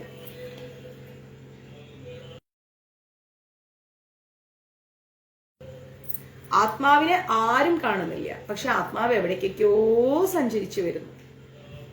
പക്ഷെ നമ്മുടെ ശരീരത്തെ എല്ലാവരും കാണുന്നുണ്ട്. എന്നാൽ നമ്മുടെ ശരീരം ഇവിടെ തന്നെ ഇരിക്കുന്നുണ്ട്. ഒരു സമയം കൊണ്ട് വളരെ കുറച്ച് സ്ഥലങ്ങളിലേ നമുക്ക് സഞ്ചരിക്കാൻ പറ്റും. എന്നാൽ നമ്മുടെ ആത്മാവോ എല്ലായിടത്തും സഞ്ചരിക്കുന്നുണ്ട്. ഇതാണ് ആത്മാവിന്റെയും ശരീരത്തിന്റെയും പ്രത്യേകത. ഈ എല്ലായിടത്തും സഞ്ചരിക്കുന്ന ശരീരത്തെ നമ്മൾ കാണുന്നുണ്ട്, പക്ഷേ എല്ലായിടത്തും സഞ്ചരിക്കാത്ത ആത്മാവിനെ നമ്മൾ കാണുന്നില്ല. എത്ര ഓപ്പോസിറ്റ് ആണെന്ന് നോക്കുക ആ കാര്യം, അല്ലെ? ഈ ആത്മാവിനെ സ്വന്തം ആത്മാവായി സാക്ഷാത്കരിക്കുന്നവരാണ് ജ്ഞാനി എന്ന് പറയുന്നത്. ചിന്തിക്കണം. ഈ ആത്മാവിനെയാണ് നമ്മൾ എന്ന് പറയുന്നത്. അല്ലാതെ നശിച്ചു പോകുന്ന ഈ ശരീരത്തെ ഞാൻ എന്ന ഭാവത്തിൽ നമ്മൾ കാണാൻ പാടില്ല. അത് തെറ്റാണ്. ശരീരം നശിച്ചു പോകും. ആത്മാവിനെ നമ്മളായി കാണുമ്പോൾ നമുക്ക് എന്താ തോന്നുക? ആത്മാവിന് ആഗ്രഹങ്ങളില്ല, ദേഷ്യമില്ല, വാശിയില്ല, വെറുപ്പില്ല. ആ വ്യക്തിയെ നമ്മൾ ജ്ഞാനി എന്ന് വിളിക്കും. ശരീരത്തെ ഞാൻ എന്ന ഭാവത്തിൽ കൊണ്ട് നടന്നാൽ അത് അജ്ഞാനിയാണ്. ക്ലിയർ? ആത്മാവിന്റെ തന്നെ 2 ഭാവങ്ങളാണ് ക്ഷരവും അക്ഷരവും. ആത്മാവിന് 2 ഭാവങ്ങളുണ്ട്. എന്താണ്? ക്ഷരവും അക്ഷരവും. അതിനുപരിയായി അമൃതായി ദിവ്യമായി നിത്യമായി നിൽക്കുന്നതാണ് ജ്ഞാനികൾ സാക്ഷാത്കരിക്കുന്ന ആത്മാവ്. എല്ലാറ്റിനും മുകളിലായിരിക്കും ഒരു ജ്ഞാനിയുടെ സ്ഥാനം. കാരണം എന്താ? ജ്ഞാനിക്ക് ഒരു പരാതിയില്ല. ജ്ഞാനിക്കറിയാം ഇതെല്ലാം നശിച്ചു പോകുമെന്ന്, ഒന്നും ഉണ്ടാവാൻ പോണില്ല. പക്ഷെ ഒരു അജ്ഞാനിയാണെങ്കിലോ എനിക്ക് എന്നും പറഞ്ഞുകൊണ്ട് പോർവിളി കൂട്ടിക്കൊണ്ടേയിരിക്കും. ഈ പോർവിളിക്കൊടുവിൽ എന്താ അജ്ഞാനിക്ക് കിട്ടണത്? ഒന്നും കിട്ടാൻ പോണില്ല. വാളെടുത്തവൻ വാളാൽ എന്ന അവസ്ഥയിലേക്ക് അജ്ഞാനി പോകും. ജ്ഞാനിയാണെങ്കിലോ എന്ത് വേണേലും കൊണ്ടുവെക്കും. എനിക്കിതൊന്നും ഒരു വിഷയമേ അല്ല, എനിക്ക് എൻ്റെ ഭഗവാൻ മതി എന്ന തോന്നലോടുകൂടി ജീവിക്കും. എന്നാൽ ഈ ഭൗതികതയിൽ നമുക്ക് എന്ത് വേണം? കുറച്ചെങ്കിലും നമുക്കൊരു അഡ്രസ്, അതൊക്കെ നമുക്ക് അത്യാവശ്യമാണ്. ഒരു വീട്, ഒരു അഡ്രസ്, ഒരു ജീവിതം, അതൊക്കെ വേണം. പക്ഷെ അതിൽ നമ്മൾ ബന്ധിക്കപ്പെട്ട് കിടക്കൂല. അതിൽ നമ്മൾ സ്ഥാനമാനങ്ങൾ പറഞ്ഞ് കലഹിക്കില്ല. അതൊന്നും ഒരു ജ്ഞാനി ചെയ്യില്ല. സപ്പോസ് നമ്മളൊരു നല്ല വീട് വെച്ചു, നമുക്ക് ചിലപ്പോൾ ആ വീട് എന്തെങ്കിലും ഒരു കാരണവശാൽ നമ്മുടെ കയ്യിൽ നിന്ന് നഷ്ടപ്പെട്ടു പോയേക്കാം, ജപ്തിയായി പോയേക്കാം. അതോടുകൂടി ജപ്തി വന്നപ്പോൾ തൂങ്ങി മരിച്ച എത്രയോ ആളുകളുടെ ന്യൂസ് നമ്മൾ വായിച്ചിട്ടുണ്ട്. എന്തിന്? എന്താവശ്യത്തിന്? അവരെല്ലാം കാലത്തിന്റെ ഇന്നലകളിലേക്ക് മറഞ്ഞുപോയി. ആരെങ്കിലും അവരെ ഓർത്തിരിക്കുന്നുണ്ടോ? ഇല്ല. അപ്പൊ നമ്മൾ എന്താ വേണ്ടത്? ഈ പിടിച്ചിങ്ങനെ കെട്ടിപ്പിടിച്ച് വെക്കുന്ന ആ സ്വഭാവത്തെ മാറ്റുക. നമ്മള് ഈശ്വരനിലേക്ക് പൂർണ്ണമായി അടുക്കുക. നമുക്ക് എന്തുണ്ടോ അതിൽ സന്തോഷത്തോടെ ജീവിക്കാൻ ശ്രമിക്കുക. ഇല്ലാത്തതിനെ ഉണ്ടാക്കാൻ വേണ്ടിയിട്ട് ഉള്ള പരക്കം പാച്ചിലി നിർത്തുക. 100 ദിവസം ഓടുന്നതിനേക്കാളും ഭേദമാണ് ഒരു ദിവസം ഓടിയിട്ട് സ്വസ്ഥമായിരിക്കുന്നത്. ക്ഷേത്രങ്ങളിൽ നിന്ന് ക്ഷേത്രങ്ങളിലേക്ക് യാത്ര ചെയ്ത് നോക്കൂ, വല്ലാത്തൊരു മനസുഖമാണ്. അതേസമയം തിയേറ്ററുകളിൽ നിന്ന് തിയേറ്ററുകളിലേക്ക് യാത്ര ചെയ്ത് നോക്കൂ, വേസ്റ്റാണ്. ഞാൻ വെറുതെ പറയില്ല. ചിലവരെ കണ്ടിട്ടുണ്ട് ഞാൻ, ഇറങ്ങുന്ന എല്ലാ സിനിമകളും പോയി കാണും. കണ്ടോളൂ, വേണ്ടാന്ന് ഞാൻ പറയുന്നില്ല, അതും ഒരു ബിസിനസ്സാണ്. അതുവഴിയാണ് ഞങ്ങളൊക്കെ ജീവിക്കുന്നത്. അപ്പം ഇട്ടരാം മാതാജി, ഇന്ന് എനിക്ക് ഇടാൻ പറ്റിയില്ല, അപ്പോഴേക്കും ക്ലാസ് എഴുതി. ഇത് ഞാൻ ക്ലാസ് കഴിയുമ്പോൾ എടുത്തിട്ടരാം. അപ്പോ നമ്മൾ ഇതിലൊന്നും കിടന്നിട്ട് എന്താ പറയാ, നമ്മുടെ സന്തോഷം കണ്ടെത്തേണ്ടത് എവിടെയാണ്? പീസ്ഫുൾ ആയിരിക്കുന്ന നമ്മുടെ ഏറ്റവും നല്ല സുഖകരമായ സ്ഥലം എന്ന് പറയുന്നത് സപ്പോസ് നമ്മുടെ വീടായിരിക്കാം, അല്ലെ? ചില സമയത്ത് ക്ഷേത്രങ്ങളായിരിക്കാം, ചില സമയത്ത് വീട്ടിന്റെ ഉമ്മറപ്പടിയിലായിരിക്കാം, ചിലപ്പോൾ നമ്മുടെ അച്ഛനോ അമ്മയോ താമസിച്ച മുറിയിലായിരിക്കാം. നമുക്ക് എവിടെയാണോ മനസമാധാനം കിട്ടുന്നത് അവിടെ ചെല്ലുക. എക്സ്പെൻസ് ഇല്ലാത്തടത്ത് ചെല്ലുക. ക്ലിയർ? നമ്മൾ ഒരുപാട് വല്ലാതെ ബോറടിക്കുന്നു എന്നും പറഞ്ഞ് മോളിൽ നിന്ന് മോളിലേക്കൊന്നും നമ്മൾ വലിച്ചിറങ്ങി ഇങ്ങനെ ഓടിച്ചിറങ്ങി നടക്കേണ്ട കാര്യമില്ല. അതുകൊണ്ട് ഒന്നും കിട്ടാൻ പോകുന്നില്ല. ആ ലൈഫിൽ നമുക്ക് ഒരു സന്തോഷവും ഇല്ല. എപ്പോഴാണ് നമുക്ക് സന്തോഷം വരുന്നത്? മനസ്സ് സമാധാനമാകും, ഇല്ലേ? നമുക്ക് മനസ്സമാധാനം കിട്ടണമെങ്കിൽ നമ്മൾ ഒറ്റയ്ക്ക് ഇരുന്ന് ആലോചിക്കണം. അല്ലെങ്കിൽ ഏറ്റവും നല്ല സുഹൃത്തുക്കളുടെ 1-2 സുഹൃത്തുക്കളുടെ അടുത്തിരുന്ന് മനസ്സ് തുറന്ന് എല്ലാം സംസാരിക്കാൻ തോന്നണം. നമ്മൾ പറയുന്നത് അവർ കേൾക്കാൻ ശ്രമിക്കണം. നമ്മുടെ അവസ്ഥ അവർക്ക് മനസ്സിലാവണം. അപ്പോഴാണ് മനസ്സമാധാനം കിട്ടുക. അല്ലാതെ കുറേ ബളബളബളബളബളബളബളബളന്ന് കിടന്ന് പൊരുതിയിട്ട് ഒരു കാര്യവും ഇല്ല. നമുക്ക് മനസ്സമാധാനം കിട്ടൂല, സ്വസ്ഥത ഉണ്ടാവില്ല. നമ്മൾ കൂടുതൽ ഇറിറ്റേറ്റഡ് ആവും. ഇറിറ്റേഷൻ ആണ് എന്ന് തോന്നുന്ന എല്ലാ സാഹചര്യത്തിൽ നിന്നും എല്ലാ വ്യക്തികളിൽ നിന്നും നമ്മൾ അകന്നു മാറണം. മനസ്സിലായില്ലേ? വയലൻസ് വേണ്ട, സൈലൻസ് മതി. സൈലൻസിൽ ഒരു സമാധാനമുണ്ട്. പക്ഷെ എല്ലാ മനുഷ്യർക്കും 24 hours സൈലന്റ് ആയിരിക്കാൻ പറ്റൂല. ചില സാഹചര്യത്തിൽ വയലന്റ് ആയിപ്പോവും. പക്ഷെ അങ്ങനെയല്ല, എപ്പോഴും വയലൻസ് ആവരുത്. എപ്പോഴും ഒരാളെ കുറിച്ച് കുറ്റം പറഞ്ഞുകൊണ്ടിരിക്കുക, എപ്പോഴും ഒരാളിൽ നെഗറ്റീവ് കാണുക, എപ്പോഴും അവരെ ഇട്ടിട്ട് ഇങ്ങനെ ഇറിറ്റേറ്റ് ചെയ്തുകൊണ്ടിരിക്കുക. സുഷമതാജി നമസ്തേ. അപ്പൊ നമ്മൾ എന്ത് ചെയ്യരുത്? നമ്മൾ എപ്പോഴും നല്ല പീസ്ഫുൾ ആയിട്ടിരിക്കുക, സമാധാനമായിട്ടിരിക്കുക. ചില സാഹചര്യങ്ങളിൽ നമുക്ക് ചിലപ്പോൾ എന്തെങ്കിലും കാര്യങ്ങളൊക്കെ നമ്മൾക്കൊപ്പം ഉള്ളവർക്കൊക്കെ ഉണ്ടാവുമായിരിക്കും, നമുക്ക് ഉണ്ടാവില്ലായിരിക്കും. സാരമില്ല, പോട്ടെ, നമുക്ക് ഉണ്ടാവുമ്പോൾ മതിയെന്നേ. ഇപ്പൊ ഞാൻ പറയാം, എനിക്ക് സ്വന്തമായി വീടില്ല, ഞാൻ അതിൽ ഫീൽ ചെയ്യുന്നില്ല. കാരണം എന്താ? ഞാൻ ഇന്ന് വളരെ ഹാപ്പിയാണ് എൻ്റെ ഈ വീട്ടില്. അപ്പൊ നമ്മൾ എന്ത് ചെയ്യണം? നമുക്ക് ഇല്ലായ്മകളെ കുറിച്ച് ആലോചിച്ച് ചിന്തിക്കരുത്. നമ്മൾക്ക് എന്തുണ്ട് എന്നതിനെ കുറിച്ച് ആലോചിച്ച് ചിന്തിക്കുക. സന്തോഷത്തോടെ സമാധാനത്തോടെ ഉള്ള പരിമിതികളിൽ ഹാപ്പി ആയിട്ടിരിക്കാൻ സാധിച്ചാൽ അത് തന്നെയാണ് ഏറ്റവും പീസ്ഫുൾ ലൈഫ്. നമ്മൾക്ക് എന്തൊക്കെയോ ഉണ്ടാവണം എന്ന് കരുതി നമ്മൾ ഇതിന്റെ പിന്നിൽ ഓടിയാൽ നമുക്ക് ജീവിക്കാനുള്ള സമയമാണ് നഷ്ടപ്പെട്ടുകൊണ്ടിരിക്കുന്നത്. ആ ജീവിതത്തിൽ നമുക്ക് ഒന്നും നേടാൻ കഴിയില്ല. ഓക്കെ? അപ്പോ ആത്മാവിലേക്ക് നമ്മൾ നോക്കുക. ആത്മാവാണ് നമുക്ക് വേണ്ടത്. ഇപ്പൊ എന്തെങ്കിലുമൊക്കെ ഉണ്ടാക്കണം എന്ന ഭാവത്തോടെ ചില ലേഡീസിനെ ഞാൻ കണ്ടിട്ടുണ്ട്. ഹസ്ബൻഡ്സിന് ഇങ്ങനെ ചൊറിഞ്ഞുകൊണ്ടേയിരിക്കും. എൻ്റെ അനിയത്തി വീട് വെച്ചു, അവർ വെച്ചു, ഇവർ വെച്ചു, അവർ അതാക്കി ഇതാക്കി, നിങ്ങൾ മാത്രം ഇങ്ങനെ. ആ ലൈഫ് എന്ത് വേസ്റ്റാന്നറിയാമോ? അത് വേണ്ട. ഉള്ളത് കൊണ്ട് ഓണം പോലെ. മനസ്സിലായോ? അങ്ങനെ നമ്മൾ മുന്നോട്ട് പോവാം. പിന്നെന്താ പറയുന്നത്? യോഗം കൊണ്ട് ലക്ഷ്യപ്രാപ്തി. എന്താ യോഗം കൊണ്ട് ലക്ഷ്യപ്രാപ്തി എന്ന് പറഞ്ഞാല് മനോബുദ്ധികൾക്കും ഇന്ദ്രിയങ്ങൾക്കും തമ്മിലുള്ള ഐക്യമാണ് യോഗത്തിന്റെ അവസ്ഥ. മനോബുദ്ധി, നമ്മുടെ മനസ്സുകൊണ്ടും ബുദ്ധി കൊണ്ടും, ഇത് രണ്ടും കൂടെ കണക്ട് ആയാൽ പിന്നെ ഇന്ദ്രിയങ്ങൾ എന്ന് പറയുന്ന ഒരു സംഭവം അവിടെയുണ്ട്, അല്ലെ? മനസ്സ് ഓക്കെയാണ്, ബുദ്ധി ഓക്കെയാണ്, പക്ഷെ ഇന്ദ്രിയം ഓക്കെയല്ല. മനസ്സിൽ ചിന്തിക്കുകയാണ്, എനിക്ക് ഇന്നിപ്പം വെജ്, ഇപ്പൊ അങ്ങനെ പൊതുവേ നമ്മുടെ ക്ലാസ് ഒക്കെ കേട്ട് കുറെ പേര് ഇങ്ങനെ വെജായി മാറി. ഓക്കെ, അപ്പം ചിലപ്പോ ഇങ്ങനെ വെജൊക്കെ ആയി കുറച്ച് കഴിഞ്ഞാല് ഒരാള് ചിന്തിക്കുകയാണ്, മാതാജി എപ്പോഴും ക്ലാസ്സിൽ പറയുന്നു വെജാവണം. ഞാനിപ്പോ ഒരു 3-4 മാസമായിട്ട് വെജാണ്, വെജ് മതി എന്ന് മനസ്സുകൊണ്ട് ചിന്തിച്ചു. ബുദ്ധി കൊണ്ട് ചിന്തിക്കണം, വെജ് ആയില്ലെങ്കിൽ ഭഗവാൻ നമ്മളെ കുറച്ച് പ്രശ്നമാവും, ഭഗവാൻ പോവും നമ്മളിൽ നിന്ന്, ഭഗവാനുമായിട്ടുള്ള കണക്ഷൻ വിട്ടുപോകും, അപ്പൊ വെജ് മതി എന്ന് ബുദ്ധി കൊണ്ടും അതിന്റെ 2 വശവും നമ്മൾ ആലോചിച്ചു. പക്ഷെ ഇന്ദ്രിയമാകുന്ന നാവിന്റെ രുചിയെ നിയന്ത്രിക്കാൻ പറ്റിയില്ലെങ്കിൽ ആലോചിച്ചു. മനസ്സുകൊണ്ടോക്കെ, ബുദ്ധി കൊണ്ടോക്കെ, ഇന്ദ്രിയമാവുന്ന നമ്മുടെ നാവിന്റെ രുചിയെ നമുക്ക് നിയന്ത്രിക്കാൻ പറ്റുന്നില്ല. നല്ല ചിക്കൻ 65 കിട്ടിയിട്ടുണ്ടെങ്കിൽ എന്ത് ടേസ്റ്റ് ആയേനെ എന്ന് മനസ്സിൽ തോന്നിക്കഴിഞ്ഞാൽ പിന്നെ തീർന്നു, അവിടെ വേസ്റ്റായി. ബുദ്ധി ഉണ്ടായിട്ടും കാര്യമില്ല, മനസ്സുണ്ടായിട്ടും കാര്യമില്ല, ഒന്നും ഉണ്ടായിട്ടും കാര്യമില്ല. ഇന്ദ്രിയത്തെ ജയിക്കാൻ സാധിച്ചില്ലെങ്കിൽ ജീവിതം അട്ടർ വേസ്റ്റാണ്. അപ്പോ നമ്മൾ എന്താ ചെയ്യേണ്ടത്? മനസ്സിനെ നിയന്ത്രിക്കുക, ബുദ്ധിയെ നമ്മളുടെ കൺട്രോളിൽ വരുത്തുക, ഇന്ദ്രിയത്തെയും നിയന്ത്രിക്കുക.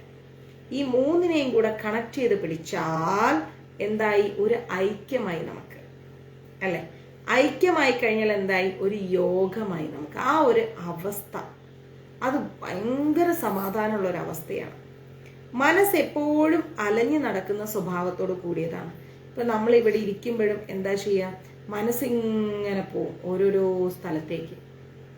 നമ്മൾ ഇരിക്കുന്നത് ഇവിടെ ആയിരിക്കും, പക്ഷെ മനസ്സ് പല സ്ഥലങ്ങളിൽ ഇങ്ങനെ പോവാണ്. എന്ത് പ്രയോജനം ഇവിടെ ഇരുന്നിട്ട്? നമ്മൾ വിചാരിക്കുമ്പോൾ നമുക്ക് ഇവിടെ വന്നിരിക്കാൻ പറ്റുമോ? പറ്റില്ല. ഇപ്പോ നമ്മൾ ഒരു ജോലി സ്ഥലത്ത് പോയി ഫുൾ ടൈം വീട്ടിലെ കാര്യങ്ങൾ ആലോചിച്ചുകൊണ്ടിരിക്കുക. എന്നാ പിന്നെ വീട്ടിൽ ഇരുന്നാ പോരെ? ജോലി സ്ഥലത്ത് വന്നിരിക്കണം. ആലോചിച്ച് നോക്കൂ. ജോലി സ്ഥലത്ത് നമുക്ക് കിട്ടുന്ന ഒരു സന്തോഷമുണ്ട്, അതൊരിക്കലും നമുക്ക് വീട്ടിൽ കിട്ടില്ല. ഇപ്പൊ നമ്മളൊരു 3 ഫ്രണ്ട്സിന്റെ കൂടെ ഇരിക്കുകയാണ്, 2-3 ഫ്രണ്ട്സിന്റെ കൂടെ ഇരിക്കുകയാണ്. അപ്പോഴും വീട്ടിലത്തെ കുറേ കാര്യങ്ങളാണ് ചിന്തിക്കുന്നതെങ്കിൽ ആ ഫ്രണ്ട്സുമായിട്ടിരിക്കുന്ന സന്തോഷം പിന്നീട് നമുക്ക് കിട്ടില്ല. അവിടുത്തെ കാര്യങ്ങൾ ഇവിടെ ഇരിക്കുമ്പോൾ അവിടുത്തെ കാര്യങ്ങൾ തന്നെ ആലോചിക്കും, അങ്ങനെ അവിടെ ചെല്ലുമ്പോഴും അവിടുത്തെ കാര്യം തന്നെ ആലോചിക്കും. അപ്പൊ ജീവിതത്തിൽ എന്തായി? സമാധാനം ഇല്ലാണ്ടായി. മനസ്സിലായി? അപ്പൊ നമ്മൾ എന്ത് ചെയ്യണം? നമ്മൾ എവിടെ ഇരിക്കുന്നോ നമ്മൾ അവിടെ ആയിരിക്കുക. ഉത്തരവാദിത്തത്തിൽ നിന്ന് ഒളിച്ചോടണം എന്ന് ഞാൻ പറയുന്നില്ല, പക്ഷെ നമ്മൾ എവിടെ ഇരിക്കുന്നോ അവിടെ ഇരിക്കുക. ഞാൻ അങ്ങനെയാ ചിന്തിക്കാറ്. മൂകാംബികയിലാണ് ഞാൻ ഇരിക്കുന്നതെങ്കിൽ ഞാൻ അവിടുത്തെ കാര്യത്തിലേക്ക് കോൺസെൻട്രേറ്റ് ചെയ്യും. അപ്പോഴും ആരെങ്കിലുമൊക്കെ വിളിച്ച് മതാജി മെസ്സേജ് നോക്കില്ല, അത് ഞാൻ അവിടെ എത്തട്ടെ, എത്തിയിട്ട് ഞാൻ നോക്കാം. അല്ലാതെ എനിക്കിപ്പോൾ യാത്രയിൽ നോക്കാൻ പറ്റില്ല. എത്രയോ പേരോട് പറഞ്ഞിട്ടുണ്ട്, ഇല്ലേ? അവിടെ ഇരുന്ന് ജപിക്കുകയാണെങ്കിൽ ഞാൻ അവിടെ ഇരുന്ന് ജപിക്കും. ഞാൻ അവിടെ ആയിരിക്കുമ്പം അവിടെ ആയിരിക്കുക. നമ്മൾ ഇവിടെ ചെന്നൈയിലെ വീട്ടിലെത്തുമ്പോൾ നമ്മൾ ഇവിടുത്തെ കാര്യങ്ങളുമായിട്ടിരിക്കുക. അതർവൈസ് നമ്മൾ അവിടെയും ഇവിടെയും ഇങ്ങനെ രണ്ടിന്റെയും ഇടക്ക് വെച്ച് കളിച്ചു കഴിഞ്ഞാൽ രണ്ടും നമുക്ക് കംപ്ലീറ്റ് ചെയ്യാൻ പറ്റില്ല. നഷ്ടങ്ങളെ നമ്മുടെ ജീവിതത്തിലുണ്ടാവും. ചിരിക്കാനുള്ള അവസരം എപ്പോഴും കിട്ടില്ല. ആലോചിച്ച് നോക്കണം. ചിരിക്കാൻ കിട്ടുന്ന അവസരം വളരെ കുറവാണ്. ആ അവസരങ്ങൾ മാക്സിമം പ്രയോജനപ്പെടുത്തണം. അപ്പോ മനസ്സ് എപ്പോഴും അലഞ്ഞു നടക്കും. ബാഹ്യ വിഷയങ്ങളിൽ അലഞ്ഞു നടക്കുമ്പോൾ ഉള്ളിലിരിക്കുന്ന ആത്മാവിനെ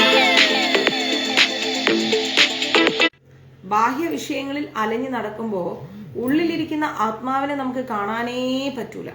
കാരണം എന്താ? കുറേ പ്രശ്നങ്ങളിലാണ് നമ്മുടെ മനസ്സ്, അല്ലെ? അത് ചെയ്യണം, ഇത് ചെയ്യണം, അത് ചെയ്യണം, ഇത് ചെയ്യണം, അങ്ങനെ പോണം, ഇങ്ങനെ പോണം, അങ്ങനെ പോണം, ഇങ്ങനെ പോണം, ഈ ചിന്ത തന്നെ ഉള്ളൂ.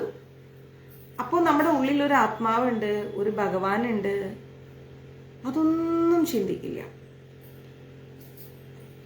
എന്റെ പ്രശ്നം, എന്റെ പ്രശ്നം, എന്റെ പ്രശ്നം, എനിക്ക് മാത്രം പ്രശ്നം.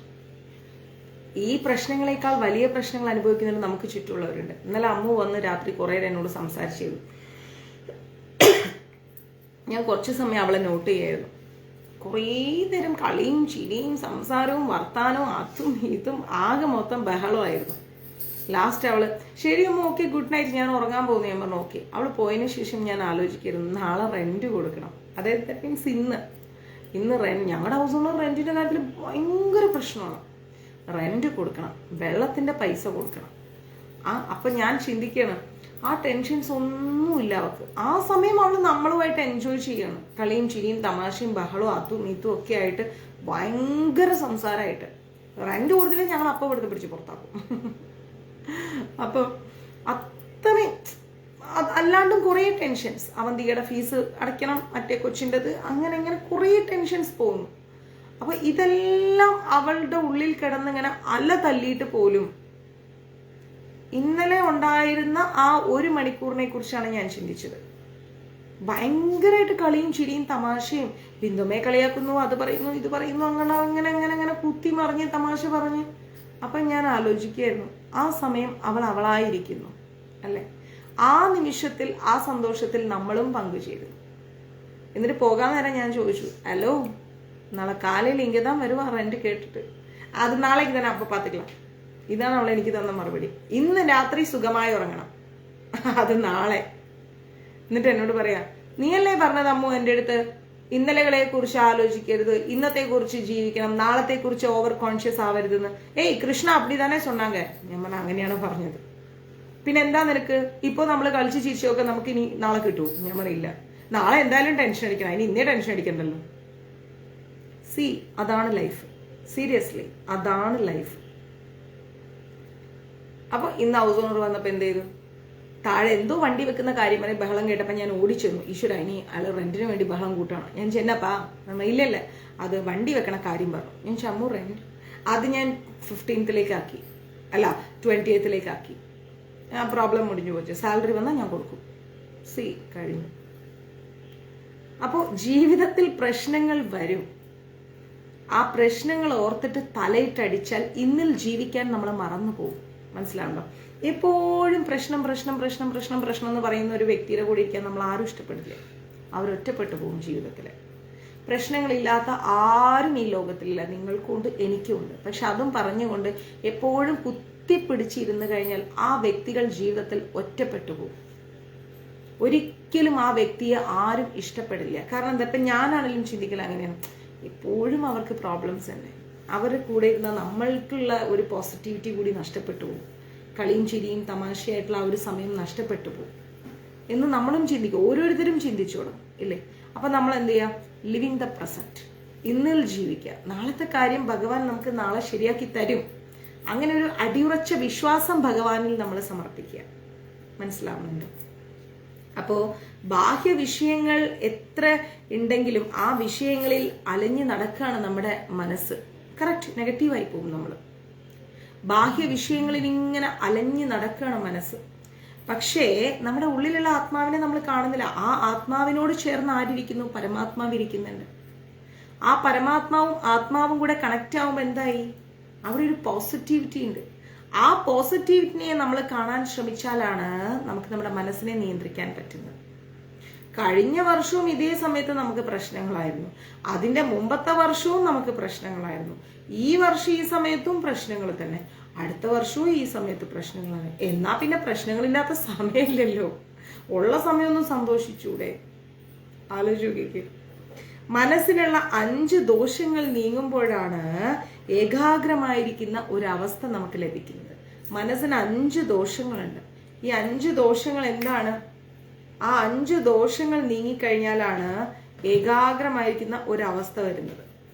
എന്താണ് ഈ 5 ദോഷങ്ങൾ എന്ന് പറയുന്നത്?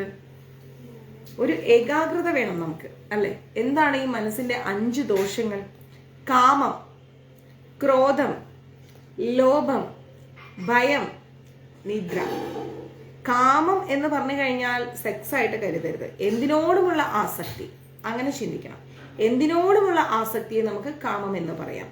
ക്രോധം, ലോഭം, ഭയം, നിദ്ര. ഓൾവേസ് ഉറക്കം. ചില വ്യക്തികൾ എനിക്കിഷ്ടമല്ല.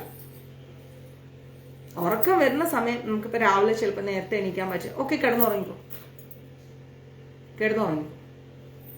ശരീരത്തിന്റെ ക്ഷീണം മാറുമ്പോൾ എണീറ്റ് പോരെ എന്ന് കരുതി 24 മണിക്കൂർ ഉറങ്ങരുത്. പിന്നെ നിങ്ങളുടെ വീട്ടിൽ നിന്ന് എനിക്ക് കോൾ വരും, അമ്പിളി മാതാജി ക്ലാസ്സിൽ പറഞ്ഞല്ലോ ക്ഷീണം മാറി എഴുന്നേക്കണം, ഇപ്പൊ എഴുന്നേക്കാറില്ല എന്ന് പറഞ്ഞ പണിയായി. അങ്ങനെയല്ല, ഒരു പരിധി വരെ നമ്മൾ നമ്മുടെ ശരീരത്തിന്റെ ക്ഷീണത്തെ നമ്മൾ വകവെക്കണം, വെച്ചേ പറ്റൂ. കാരണം എല്ലാവരും മോസ്റ്റ്ലി എബവ് 30 ആയി, അല്ലേ? 30 വയസ്സിന് മുകളിലേക്ക് ആയിക്കഴിഞ്ഞാൽ നമ്മുടെ ശരീരം ഒരു യന്ത്രമാണ്. ആ യന്ത്രത്തിന് എന്തായി? ഒരു വയ്യായിക വരും. അപ്പോ മിണ്ടാണ്ടിരിക്കാൻ പറഞ്ഞു. ഒരു വയ്യായിക വരും. ആ വയ്യായികയെ നമ്മൾ എന്ത് ചെയ്യണം? മാനിക്കണം. ക്ലിയർ? ആ മാന്യതയെ നമ്മൾ മനസ്സിൽ വെച്ചുകൊണ്ട് സമാധാനത്തോടെ മുന്നോട്ട് പോവാം. കിടക്കണം എന്ന് തോന്നുന്ന സമയത്ത് നിശ്ചയമായിട്ടും റെസ്റ്റ് ചെയ്യണം. ഞാൻ ചില സമയത്ത് ബസ്സിലൊക്കെ യാത്ര ചെയ്യുന്ന സമയത്ത് നന്നായിട്ട് കിടന്നു. ട്രെയിനിലൊക്കെ കയറി കഴിഞ്ഞാൽ നല്ല ഡീപ്പ് സ്ലീപ്പായിട്ട് തലോട് പുതച്ച് തലയണയുടെ സ്ഥാനത്ത് എൻ്റെ ബാഗും വെച്ച് സുഖമായിട്ട് ഞാൻ കിടന്നു. ഉറങ്ങാൻ വേണ്ടി ഞാൻ ട്രെയിനിൽ കയറും. എനിക്ക് ഇവിടുന്ന് നാട്ടിൽ പോകുന്ന പറഞ്ഞാൽ ഏറ്റവും ഇഷ്ടമുള്ള കാര്യം അതേപോലെ ഞാൻ സുഖമായിട്ട് ഞാൻ ട്രെയിനിൽ ഉറങ്ങുന്ന പോലെ വേറെ എവിടെയും ഉറങ്ങില്ല. മനസ്സിലാവുന്നുണ്ട്? അപ്പോൾ നമുക്ക് എവിടെയാണോ പീസ്ഫുള്ളായിട്ട് സ്വസ്ഥമായി നമുക്ക് ഉറങ്ങാൻ പറ്റുന്നത് നമ്മൾ കിടന്നുറങ്ങണം. അപ്പം നമ്മൾ ഫ്രഷായി. അപ്പോൾ നമ്മൾ കുറച്ചും കൂടെ നമ്മൾ ഒരു എബവ് 30 ഒക്കെ ആകുമ്പോൾ നമ്മുടെ ആരോഗ്യ കാര്യത്തിലും നല്ല കോൺസെൻട്രേഷൻ വെക്കണം. വെച്ചിട്ട് നമ്മൾ എന്ത് ചെയ്യണം? ഭക്തി പ്രാക്ടീസ് ചെയ്യണം. ഇപ്പൊ അയ്യോ ഇപ്പൊ തന്നെ ജപിക്കണം എന്നും പറഞ്ഞിട്ട് ജപമാല ഹരേ കൃഷ്ണ ഹരേ കൃഷ്ണ, അല്ല ഹരേ കൃഷ്ണ ഹരേ കൃഷ്ണ, ഇതിൽ കാര്യമില്ല. മൈൻഡും ശരീരവും നല്ല പീസ്ഫുൾ ആയിരുന്നിട്ട് ജപിക്കുമ്പോൾ നല്ല പ്രസന്നതയായിരിക്കും, സമാധാനമായിട്ട് നമുക്ക് ജപിക്കാൻ പറ്റും. ആ ജപത്തിന് ഒരു പ്രത്യേക വശ്യത ഉണ്ടാവും. ആ ജപം ക്ലിയർ ആയിരിക്കും. ക്ലിയർ. നമുക്ക് 24 hours ഈശ്വരനെ പ്രാർത്ഥിക്കാന്നേ. നമ്മുടെ വീട്ടിലിരുന്നുകൊണ്ട്, അമ്പലങ്ങളിലാണ് റെസ്ട്രിക്ഷൻസ് ഉള്ളത്. നമ്മുടെ മഹാമന്ത്രം എവിടെ ഇരുന്നും നമുക്ക് ജപിക്കാം. ഒരു 30 വയസ്സിന്റെ മുകളിലോട്ടൊക്കെ ആയിക്കഴിഞ്ഞാൽ നമുക്ക് കുറച്ചൊക്കെ നമ്മുടെ ശരീരം വയ്യാതാവുമ്പം ആ വയ്യാത്ത പരിമിതികളിൽ നിന്നുകൊണ്ട് തന്നെ ഈശ്വരനെ പ്രാർത്ഥിക്കണം. അല്ലാതെ ഇങ്ങനെ തന്നെ നിൽക്കണം, ഇങ്ങനെ തന്നെ ഇരിക്കണം എന്നൊന്നും പറയുന്നതിൽ അർത്ഥമില്ല. എൻ്റെ അമ്മമ്മയുടെ അമ്മ ഉണ്ടായിരുന്നു കുറച്ച് നാള് മുമ്പേയൊക്കെ. അമ്മമ്മയുടെ അമ്മയോട് ഞാൻ പറയും, കണ്ണട വെച്ചത് കൊണ്ട് ഞാൻ വിളിച്ചത് കണ്ണാടി അമ്മമ്മേന്നാണ് കുഞ്ഞില്. അമ്മാളൂന്നായിരുന്നു പേര്. അപ്പൊ ഞാൻ പറഞ്ഞു, കണ്ണാടി അമ്മമ്മേ കണ്ണാടി അമ്മമ്മേ, എന്താണ് പെട്ടെന്ന് മാതാജി ദേഷ്യപ്പെടുമോ? സംടൈംസ് പെട്ടെന്ന് ദേഷ്യപ്പെടും. ഇല്ല എന്ന് പറയാൻ പറ്റൂല. എന്തിനാ ഇല്ല എന്ന് പറയണത്? കാരണം കിച്ചുവിന്റെ കാര്യത്തിലോ മഞ്ജരീസിന്റെ കാര്യത്തിലോ എന്തെങ്കിലും സംഭവിച്ചാൽ ഞാൻ ഭദ്രകാളിയാണ്. അത് ഇവിടെയുള്ള എല്ലാവർക്കും അറിയാം. ഈവൻ ദിവ്യ മാതാജിക്കും അറിയാം. സീരിയസ്ലി അറിയാം. കാരണം വെച്ചാൽ ഞാൻ കഴിഞ്ഞ ദിവസം കൂടി ഇവിടെ കിടന്ന് താണ്ഡവം ആടിയിട്ടുണ്ടായിരുന്നു. മറ്റൊന്നിനുമല്ല, അന്നദാനം എഴുതി വെച്ച ഒരു പേപ്പർ. അത് ബിന്ദുമ്മയോട് ഞാൻ പല പ്രാവശ്യം പറഞ്ഞിട്ടുണ്ട്, പബ്ലിക് തരുന്നതാണ്. അത് മെസ്സേജ് നോക്കി നോക്കി പേപ്പറിലേക്ക് എഴുതി മാറ്റുമ്പോൾ മെസ്സേജുകൾ മഞ്ജരീസിൽ വരുന്ന സമയത്ത് നമുക്ക് ഒരു മെസ്സേജ് എടുത്താൽ അടുത്ത മെസ്സേജ് ആരുടെയാണെന്ന് അറിയില്ല. ലോകത്തിന്റെ പല ഭാഗങ്ങളിൽ നിന്ന് പലരും നമ്മളെ വിശ്വാസത്തോടുകൂടി ഏൽപ്പിക്കുന്നതാണ്. അത് എഴുതി വെച്ച പേപ്പറിന്റെ മുകളിൽ ബിന്ദുമ്മ കൈവയ്ക്കരുത്. അപ്പോൾ നമ്മൾ യാത്ര പോയപ്പോൾ തിരുവണ്ണാമലയിൽ അന്നദാനമൊക്കെ കൊടുത്തപ്പോൾ ആ പേപ്പർ ഞാൻ ദിവ്യ മാതാജിയെ ഏൽപ്പിച്ചു. ദിവ്യ മാതാജിയെ ഏൽപ്പിച്ചിട്ട് അപ്പോൾ ആ സമയത്ത് അവിടെ വെച്ച് ആരോ എക്സ്ട്രാ അന്നദാനം തന്നു. അപ്പൊ അതും കൂടെ പേപ്പറിൽ എഴുതിയിട്ട് ദിവ്യ മാതാജിയുടെ കയ്യിൽ കൊടുത്തു.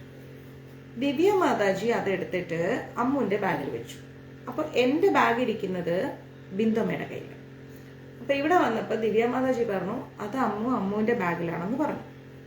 ബാഗ് പോയി നോക്കിയപ്പോ പേപ്പർ എഴുതി. പിന്നെ ഞാൻ ആകെ ഔട്ട് ഓഫ് കൺട്രോൾ ആയി. കാരണം മറ്റൊന്നിനും ഞാൻ ദേഷ്യപ്പെടില്ല, വേറെ ഒന്നിനും ഞാൻ ദേഷ്യപ്പെടില്ല. അത് ആരോട് വേണമെങ്കിലും ചോദിച്ചാൽ വേറെ എന്ത് വിഷയം വന്നാലും, എന്ത് തലയ്ക്ക് മേലെ പ്രശ്നം വന്നാലും ഞാൻ കൂൾ ആൻഡ് കാമാണ്. പക്ഷേ മഞ്ജരീസിന്റെ കാര്യത്തിൽ എന്തെങ്കിലും ഒരു വര വരച്ചിട്ട് അതിന്റെ അപ്പുറത്തോട്ടോ ഇപ്പുറത്തോട്ടോ ആയാൽ പിന്നെ എനിക്ക് കൺട്രോൾ ചെയ്യാൻ പറ്റില്ല. കാരണം എന്താ വെച്ചാൽ എനിക്ക് മഞ്ജരീസ് അത്രയും ഇമ്പോർട്ടൻ്റ് ആണ്. അത്രയും ഇമ്പോർട്ടൻ്റ് എന്ന് പറഞ്ഞാൽ അത്രയും ഇമ്പോർട്ടൻ്റ് ആണ്. രാത്രികൾ പകലാക്കിയാണ് ഞാൻ മഞ്ജരീസ് വളർത്തിയെടുത്തത്. എൻ്റെ ജോലി സ്ഥലത്ത് നിന്ന് പോലും എനിക്ക് അത്രയും പ്രശ്നമുണ്ട്, ഒരുപാട് പ്രശ്നം. ഒരു തവണ അമർ കണ്ടിട്ടുണ്ട് ഞാൻ ബഹളം വെക്കുന്നത്. ഫ്ലാറ്റിൽ വന്നപ്പോൾ അന്ന് ഇതുപോലെ അവിടെ കിടന്ന് ഞാൻ ബഹളം വെക്കുമായിരുന്നു. കാരണം വെച്ചാൽ അത് തെരുവിലെ അന്നദാനം തെരുവിലേക്ക്.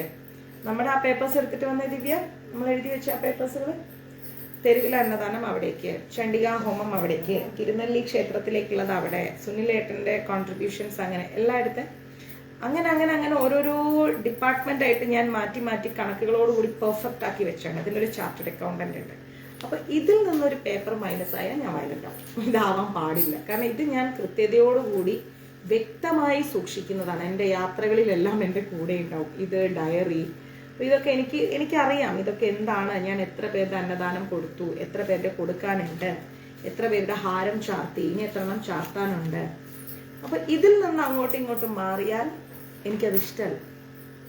അതുപോലെ കിച്ചുവിന്റെ കാര്യങ്ങൾ അത്രയും സൂക്ഷ്മതയോടുകൂടി കറക്റ്റായിട്ട് രാത്രികളൊക്കെ ഞാൻ എണീറ്റ് എണ്ണയുണ്ടോ നെയ്യുണ്ടോ നോക്കി, പൂ വന്നോ മാല വന്നോ, മാലയിൽ എന്തെങ്കിലും കംപ്ലൈന്റ് ഉണ്ടോ, ഇനി ഇവിടെ നേദ്യം വെച്ചിട്ട് കുറച്ച് സമയം കഴിഞ്ഞോ എടുക്കാൻ, ഇങ്ങനെയൊക്കെ പെർഫെക്റ്റ് ആയിട്ട് നടത്തുന്നതിൻ്റെ ഇടയിൽ വേറൊരാൾ വന്ന് കൈയിട്ട് അത് വിളമ്പിക്കഴിഞ്ഞാലും എനിക്ക് വട്ടുപിടിക്കും, എനിക്ക് ദേഷ്യം വരും.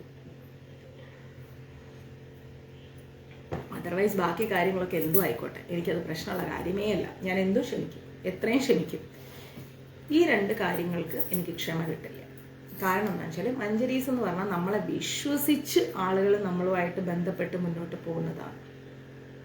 അതിൽ ഞാൻ ഒരു കോംപ്രമൈസിനും റെഡിയല്ല. അത് പക്ക ആയിരിക്കണം. ഷെയറിങ് പക്കയായിരിക്കണം, ക്ലാസ്സിൽ പക്കയായിരിക്കണം, അതുപോലെ അന്നദാനം പക്കയായിരിക്കണം. ഞാൻ എത്ര വയ്യെങ്കിലും അന്നദാനം ഞാൻ വീട്ടിലുണ്ടെങ്കിൽ ഞാൻ ചെയ്യാറുണ്ട്. എനിക്ക് മാല കൊണ്ടുവരുന്ന പക്കയായിരിക്കണം. അതൊക്കെ കുറച്ച് എനിക്ക് നിർബന്ധമുള്ള കാര്യമാണ്. ബാക്കിയൊന്നിലും ദേഷ്യപ്പെടില്ല. അപ്പോൾ അതൊക്കെ പോട്ടെ, കിട്ടി പേപ്പർ കിട്ടി. അന്നേരം ഈ 5 കാര്യങ്ങളെയും നമ്മൾ ജയിച്ചു കഴിഞ്ഞാൽ നമുക്ക് എന്തായി? നമുക്ക് പീസ്ഫുള്ളായ ഒരു അവസ്ഥ കിട്ടും. മനസ്സിലാവുന്നുണ്ട്? സമാധാനമുള്ള ഒരു അവസ്ഥ കിട്ടും. അതർവൈസ് അത് ആ കാര്യത്തിൽ ഭയങ്കര നിർബന്ധം. ഈവൻ എൻ്റെ ഷോപ്പിൻ്റെ കാര്യം ഒന്നും ഞാൻ നോക്കാറില്ല. എനിക്കതിലൊന്നും ഒരു വിരോധമില്ല. എനിക്ക് മഞ്ചരീസിൻ്റെ കാര്യം അത് വിട്ട് ഞാനൊരു കളി ഞാൻ കളിക്കില്ല. അതും കിച്ചുവിൻ്റെ കാര്യങ്ങളും പക്കയാണ്. എൻ്റെ മോനോട് പോലും ഞാൻ പറയും, മക്കളെ നീ പഠിക്കുക, നിനക്ക് പറ്റുന്നിടത്തോളം പഠിക്കുക, നിനക്ക് പാസ്സാവാൻ പറ്റുമെങ്കിൽ പാസ്സാവട്ടെ, തോറ്റുപോയാൽ നീ വിഷമിക്കേണ്ട, അടുത്തത് നമുക്ക് നോക്കാം എന്നേ പറയാറുള്ളൂ. റെസ്ട്രിക്റ്റ് ചെയ്യാറില്ല. പക്ഷെ ഇതൊക്കെ എനിക്ക് ഭയങ്കര നിർബന്ധം. അതുപോലെ ക്ലാസ് എടുക്കുന്ന equipments, 2-3 chargers, emergency lamps, class എടുക്കുന്നത്, അതിൻ്റെ വൈഫൈ കണക്ഷൻസ്, എക്സ്റ്റൻഷൻ ബോർഡ്, എൻ്റെ ബുക്സുകൾ. ഞാൻ ഇങ്ങനെ ക്ലാസ് എടുക്കുമ്പോഴൊക്കെ ഇങ്ങനെ കുറച്ച് ബുക്സൊക്കെ ഇങ്ങനെ വായിച്ചൊക്കെ വെക്കും. ഈ ബുക്കുകൾ ഇതൊന്നും യഥാസ്ഥാനത്തൊന്നും മാറാൻ പാടില്ല. അതൊന്നും എനിക്കിഷ്ടമല്ല. അതൊന്നും മാറാൻ ഞാൻ അനുവദിക്കില്ല. അങ്ങനെയൊക്കെ കുറച്ച് വൃത്തികെട്ട നിബന്ധനകൾ എനിക്കുണ്ട്. അത് മാറിക്കഴിഞ്ഞാൽ എനിക്ക് ഇഷ്ടപ്പെടില്ല. അതാണ്. കാരണം അത് എൻ്റെ ഒരു ലോകമാണ്. ആ ലോകത്ത് എനിക്ക് അത്രയും ക്ലിയർ ആയിരിക്കണം, വരച്ച വരയിലായിരിക്കണം. അപ്പോൾ ഇങ്ങനെയുള്ള ധ്യാനം, അധ്യയനം, ദാനം, സത്യം എന്ന് വെച്ച് കഴിഞ്ഞാല്, അപ്പോൾ നമ്മൾ പറയുന്നു 5 കാര്യങ്ങൾ നമ്മുടെ എന്താ പറയാ, അത് നിവേദ്യം വെച്ചാൽ നമുക്ക്, ഞാൻ എടുക്കുന്നത് ഒരു 3-4 മിനിറ്റ് കൊണ്ട് എടുക്കാറുണ്ട്. ചിലപ്പോൾ എന്തെങ്കിലും വിശേഷാൽ നിവേദ്യമാണെങ്കിൽ ഒരു 15-20 മിനിറ്റ് ഒക്കെ വെക്കാറുണ്ട്. അങ്ങനെയൊക്കെ അത്രയൊക്കെ മതി, അതിനപ്പുറത്തേക്ക് വേണ്ട. അപ്പൊ കാമം, ക്രോധം, ലോഭം, ഭയം, നിദ്ര, ഈ 5 ദോഷങ്ങളെയും നമ്മൾ ജയിക്കണം. ഈ 5 കാര്യങ്ങളെയും നമ്മൾ ജയിച്ചേ പറ്റൂ. ധ്യാനം, അധ്യയനം, ദാനം, സത്യം, ആർജവം, ക്ഷമ, ശൗചം, ആചാര സംശുദ്ധി, ഇന്ദ്രിയ നിഗ്രഹം. ഇത് ഓരോന്നോരോന്ന് എടുത്ത് പറയണം. ആർജവം, ക്ഷമ, ശൗചം, ആചാര സംശുദ്ധി, ഇന്ദ്രിയ നിഗ്രഹം, ഇവയെല്ലാം യോഗസിദ്ധിക്ക് സഹായങ്ങളാണ്. നമ്മളൊരു യോഗത്തിലേക്ക് പോവാണ്, ഒരു പെർഫെക്റ്റ് ആയിട്ടുള്ള ഒരു സോണിലേക്കാണ് നമ്മൾ പോകാൻ ആഗ്രഹിക്കുന്നത് എങ്കിൽ നമ്മൾ ആദ്യം ഇന്ദ്രിയ നിഗ്രഹം വരുത്തണം. നമുക്കൊരു പക്ഷേ രുചിയുള്ള ഭക്ഷണം കിട്ടിയില്ല എങ്കിൽ നമ്മൾ അത് തേടി പോകേണ്ട കാര്യമൊന്നുമില്ല. പക്ഷെ വൃത്തിയുള്ള ഭക്ഷണം കഴിക്കണം എപ്പോഴും. രുചിയുള്ള ഭക്ഷണം നമുക്ക് കിട്ടിയിട്ടില്ല എന്നാണെങ്കിൽ അത് കിട്ടിയാലേ കഴിക്കൂ എന്നുള്ള നമ്മുടെ ആ ഒരു വൃത്തികെട്ട മനോഭാവത്തെ നമ്മൾ എടുത്ത് കളയണം. ആചാര സംശുദ്ധി, നമ്മൾ ആചരിക്കുന്ന ആചരണങ്ങൾ അതെപ്പോഴും വൃത്തിയോടുകൂടി ആചരിക്കാൻ ശ്രമിക്കണം. ചില ആളുകൾ കണ്ടിട്ടുണ്ട്, ആചരിക്കുന്ന സമയത്ത് അവർ ഇന്ന് വിളക്ക് വെക്കുക, 5 ദിവസം കഴിഞ്ഞ് അതവിടെ ഇട്ടിട്ട് പോകും. അതൊന്നും ശരിയല്ല. ആചരണം നമുക്ക് എപ്പോഴും പെർഫെക്റ്റ് ആയിരിക്കണം. ശൗചം, ഇപ്പൊ നമ്മുടെ ശരീരത്തിന്റെ അതൊരു എക്സാമ്പിൾ പറയുകയാണെങ്കിൽ, നമ്മൾ പൂജ ചെയ്യുന്ന സമയത്ത് അല്ലെങ്കിൽ ഭഗവാനുമായി ഇടപെടുന്ന സമയത്ത് അവിടെയും ഇവിടെയും ചൊറിയുക, എന്നിട്ട് നമ്മൾ വീണ്ടും അവിടെ ഭഗവാന്റെ കാര്യങ്ങളിൽ പോയി തൊടുക, ഇതൊന്നും പാടില്ല. മനസ്സിലായില്ലേ? അല്ലെങ്കിൽ ഒന്ന് തുമ്മുക, ഒന്ന് ഇടയ്ക്കൊന്ന് മൂത്രം ഒഴിക്കാൻ തോന്നി നമ്മൾ മൂത്രം ഒഴിച്ചു വന്ന് കൈയും കാലും കഴുകി പൂജ ചെയ്യാൻ വേണ്ടിയിരിക്കുക, അതൊന്നും പാടില്ല. അപ്പോൾ നമ്മൾ കുളിക്കണം. അറ്റ്ലീസ്റ്റ് തല കുളിച്ചിട്ടില്ലെങ്കിലും മേലെങ്കിലും കുളിക്കണം. അങ്ങനെ നമ്മൾ എപ്പോഴും വൃത്തിയോടുകൂടി നമ്മുടെ ശരീരത്തെ കൊണ്ടു നടന്നാൽ മാത്രമേ നമുക്ക് പൂജ ചെയ്യാൻ പറ്റൂ, അല്ലാതെ പൂജ ചെയ്യാൻ പറ്റില്ല. ക്ഷമ, അത് വളരെ അത്യാവശ്യം. നമ്മൾ ക്ഷമയോടുകൂടി പൂജ ചെയ്യണം, അല്ലാതെ വയലന്റ് ആയിട്ട് നമ്മൾ പൂജ ചെയ്തു. ഞാനൊക്കെ എൻ്റെ മൈൻഡ് എന്തെങ്കിലും ഇങ്ങനത്തെ കാര്യങ്ങളൊക്കെ ഇവരൊക്കെ ചെയ്ത് കഴിഞ്ഞാൽ എൻ്റെ മൈൻഡ് മരപ്പിനെയും കുറച്ച് സമയം ഇരുന്നിട്ടേ ഞാൻ ബാക്കി കാര്യങ്ങളിലേക്ക് കടക്കും, അല്ലാണ്ട് ഞാൻ കടക്കില്ല. കാരണം നമ്മൾ എത്രത്തോളം റിലാക്സ് ആയിരിക്കുന്നോ അത്രത്തോളം റിലാക്സ് ആയ മൈൻഡോടുകൂടി വേണം നമ്മൾ പൂജ ചെയ്യാൻ, അല്ലേ ചെയ്യാൻ പാടില്ല. ആർജവം, നമുക്കൊരു ശക്തി വേണം, അല്ലേ? നമ്മൾ വെറുതെ വന്നിരുന്നല്ലോ ഇന്ന് എനിക്ക് വയ്യ അല്ലേ, അതല്ല. നമ്മൾക്ക് ചെയ്യാൻ എന്ത് കാര്യം ചെയ്യണം നമുക്കൊരു ശക്തി വേണം. ആ ശക്തിയെ നമ്മൾ ഉണ്ടാക്കിയെടുക്കണം. അങ്ങനെ ഒരു ശക്തിയോടുകൂടി, ഇപ്പൊ കാരണം നമ്മളോട് കുറെ പേര് പ്രാർത്ഥിക്കാൻ പറയണം, അത് ചെയ്യുന്നു പ്രാർത്ഥിക്കണേ. അപ്പൊ ഞാനിവിടെ ഭഗവാന്റെ അടുത്ത് വന്ന് പൂജ ചെയ്തുകൊണ്ടിരിക്കുന്ന സമയത്ത്, ഭഗവാനെ ഇന്നവർക്ക് ഇങ്ങനത്തെ പ്രശ്നമുണ്ട്, ഭഗവാനെ അവർ അത്രയും വേദനിക്കുന്നു, ഭഗവാനെ വിശ്വസിച്ചാണ് അവരെന്നോട് പ്രാർത്ഥിക്കാൻ പറഞ്ഞത്, കൃഷ്ണ ഗുരുവായൂരെ പ്രാർത്ഥിച്ചുട്ടാ അത് ശരിയാക്കി കൊടുക്കും അവർക്ക്. അത്രയും ആ പാവങ്ങൾ ദുരിതം അനുഭവിക്കുന്നു, കാലങ്ങൾ എത്രയായി ഭഗവാനെ എന്ന് പറഞ്ഞ് നമ്മൾ ക്ഷമയോടെ ഭഗവാന്റെ അടുത്ത് പറയും. ഭഗവാന് അവരോട് ഇഷ്ടമുള്ളത് കൊണ്ട്, ഞാനെന്ന വ്യക്തിക്ക് ഇവിടെ പ്രസക്തിയില്ല, ഭഗവാന് അവരോട് ഇഷ്ടമുള്ളത് കൊണ്ട് ഭഗവാൻ എന്ത് ചെയ്യും? ക്ലിയർ ആക്കി കൊടുക്കുക. വിളക്ക് എപ്പോഴെങ്കിലും വിട്ടുപോയാൽ ദോഷമുണ്ട്.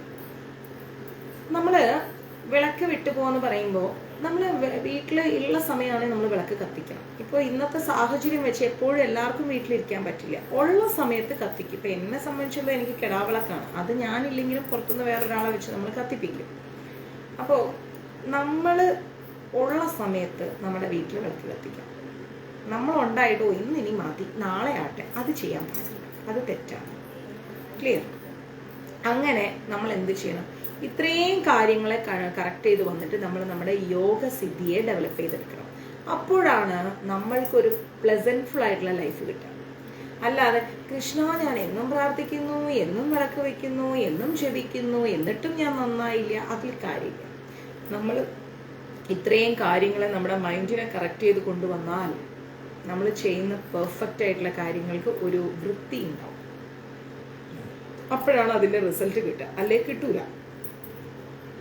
ഇന്ദ്രിയങ്ങളെ മനസ്സിലും മനസ്സിനെ ബുദ്ധിയിലും ബുദ്ധിയെ ആത്മാവിലും ലയിപ്പിച്ച് ആത്മധ്യാനത്തിൽ പരമാത്മാവുമായി ഐക്യം പ്രാപിക്കും. എങ്ങനെയാണ്? ഇന്ദ്രിയങ്ങളെ മനസ്സുകൊണ്ട്, ഇന്ദ്രിയങ്ങളെ മനസ്സിലും മനസ്സിനെ ബുദ്ധിയിലും ബുദ്ധിയെ ആത്മാവിലും ലയിപ്പിക്കണം. ഇന്ദ്രിയങ്ങളെ എന്താണ്, എങ്ങനെയാ മനസ്സുകൊണ്ട് ലയിപ്പിക്കുക? ഇന്ദ്രിയം എന്ന് പറഞ്ഞു കഴിഞ്ഞാൽ ഞാൻ പറഞ്ഞില്ലേ, നമ്മുടെ ആഗ്രഹങ്ങൾ, അത് ഇത് അങ്ങനെ അങ്ങനെ അങ്ങനെ കുറെ സംഭവങ്ങൾ, ഭക്ഷണം കഴിക്കണം എന്നുള്ള അത് ഇത് അതൊക്കെ മാറ്റും. അത് മനസ്സിലൊരു തീരുമാനം എടുക്കുക, എനിക്കിതൊന്നും വേണ്ട, എനിക്കിതില്ലെങ്കിലും ഓക്കെയാണ്. നമ്മൾ ഓക്കെ, നമുക്ക് ഇന്നിപ്പോ ഇവിടെ എങ്ങനെ ഇരുന്ന് ഉറങ്ങാനാണ് പറ്റുന്നത്, ഓക്കെ അവിടെ ഇരുന്ന് ഉറങ്ങാം, നമുക്ക് ഇന്നിപ്പോ ഇതേ ഉള്ളൂ, അതിൽ അഡ്ജസ്റ്റ് ചെയ്യാം. അങ്ങനെ ഇന്ദ്രിയങ്ങളെ മനസ്സുകൊണ്ട്, മനസ്സിനെ ബുദ്ധി കൊണ്ട് കണക്ട് ചെയ്യണം. ബുദ്ധിയിൽ ചിന്തിക്കണം മനസ്സിനെ, നമ്മൾ ഇങ്ങനെയാണ് പോകുന്നത് ജീവിതത്തിൽ, ഇതുപോലെയാണ് നമ്മൾ മുന്നോട്ട് പോകേണ്ടത്. അപ്പം അത് ബുദ്ധി കൊണ്ട് നമ്മൾ ആലോചിച്ച് തീരുമാനം എടുക്കണം. മനസ്സിലാവും? ഇന്ദ്രിയങ്ങളെ നിയന്ത്രിക്കാൻ മനസ്സിൽ തീരുമാനിക്കണം. ആ മനസ്സിനെ ബുദ്ധി കൊണ്ട് കൺട്രോൾ ചെയ്യണം നമ്മൾ. എന്നിട്ടോ ആ ബുദ്ധിയെ നമ്മൾ ആത്മാവിൽ ലയിപ്പിക്കണം. നമ്മുടെ ബുദ്ധിയെ നമ്മൾ ആത്മാവുമായി കണക്ട് ചെയ്യണം. എന്തും പറഞ്ഞുകൊണ്ട് ബുദ്ധി കൊണ്ട് നമ്മൾ ആലോചിക്കണം ആത്മാവിലേക്ക് നോക്കിക്കാണും. ഈ ശരീരം എപ്പോഴായാലും നശിച്ചു പോകാനുള്ളതാണ്, എൻ്റെ ആത്മാവാണ് എന്നൊന്നും നിലനിൽക്കുന്നത്, ഞാനപ്പോൾ എൻ്റെ ആത്മാവിനെ റെസ്പെക്ട് ചെയ്യണം എന്ന മനോഭാവത്തിൽ നമ്മൾ ആത്മാവിനെ നമ്മൾ എന്ത് ചെയ്യണം? എപ്പോഴും കൺട്രോൾ ചെയ്ത് പിടിക്കുക.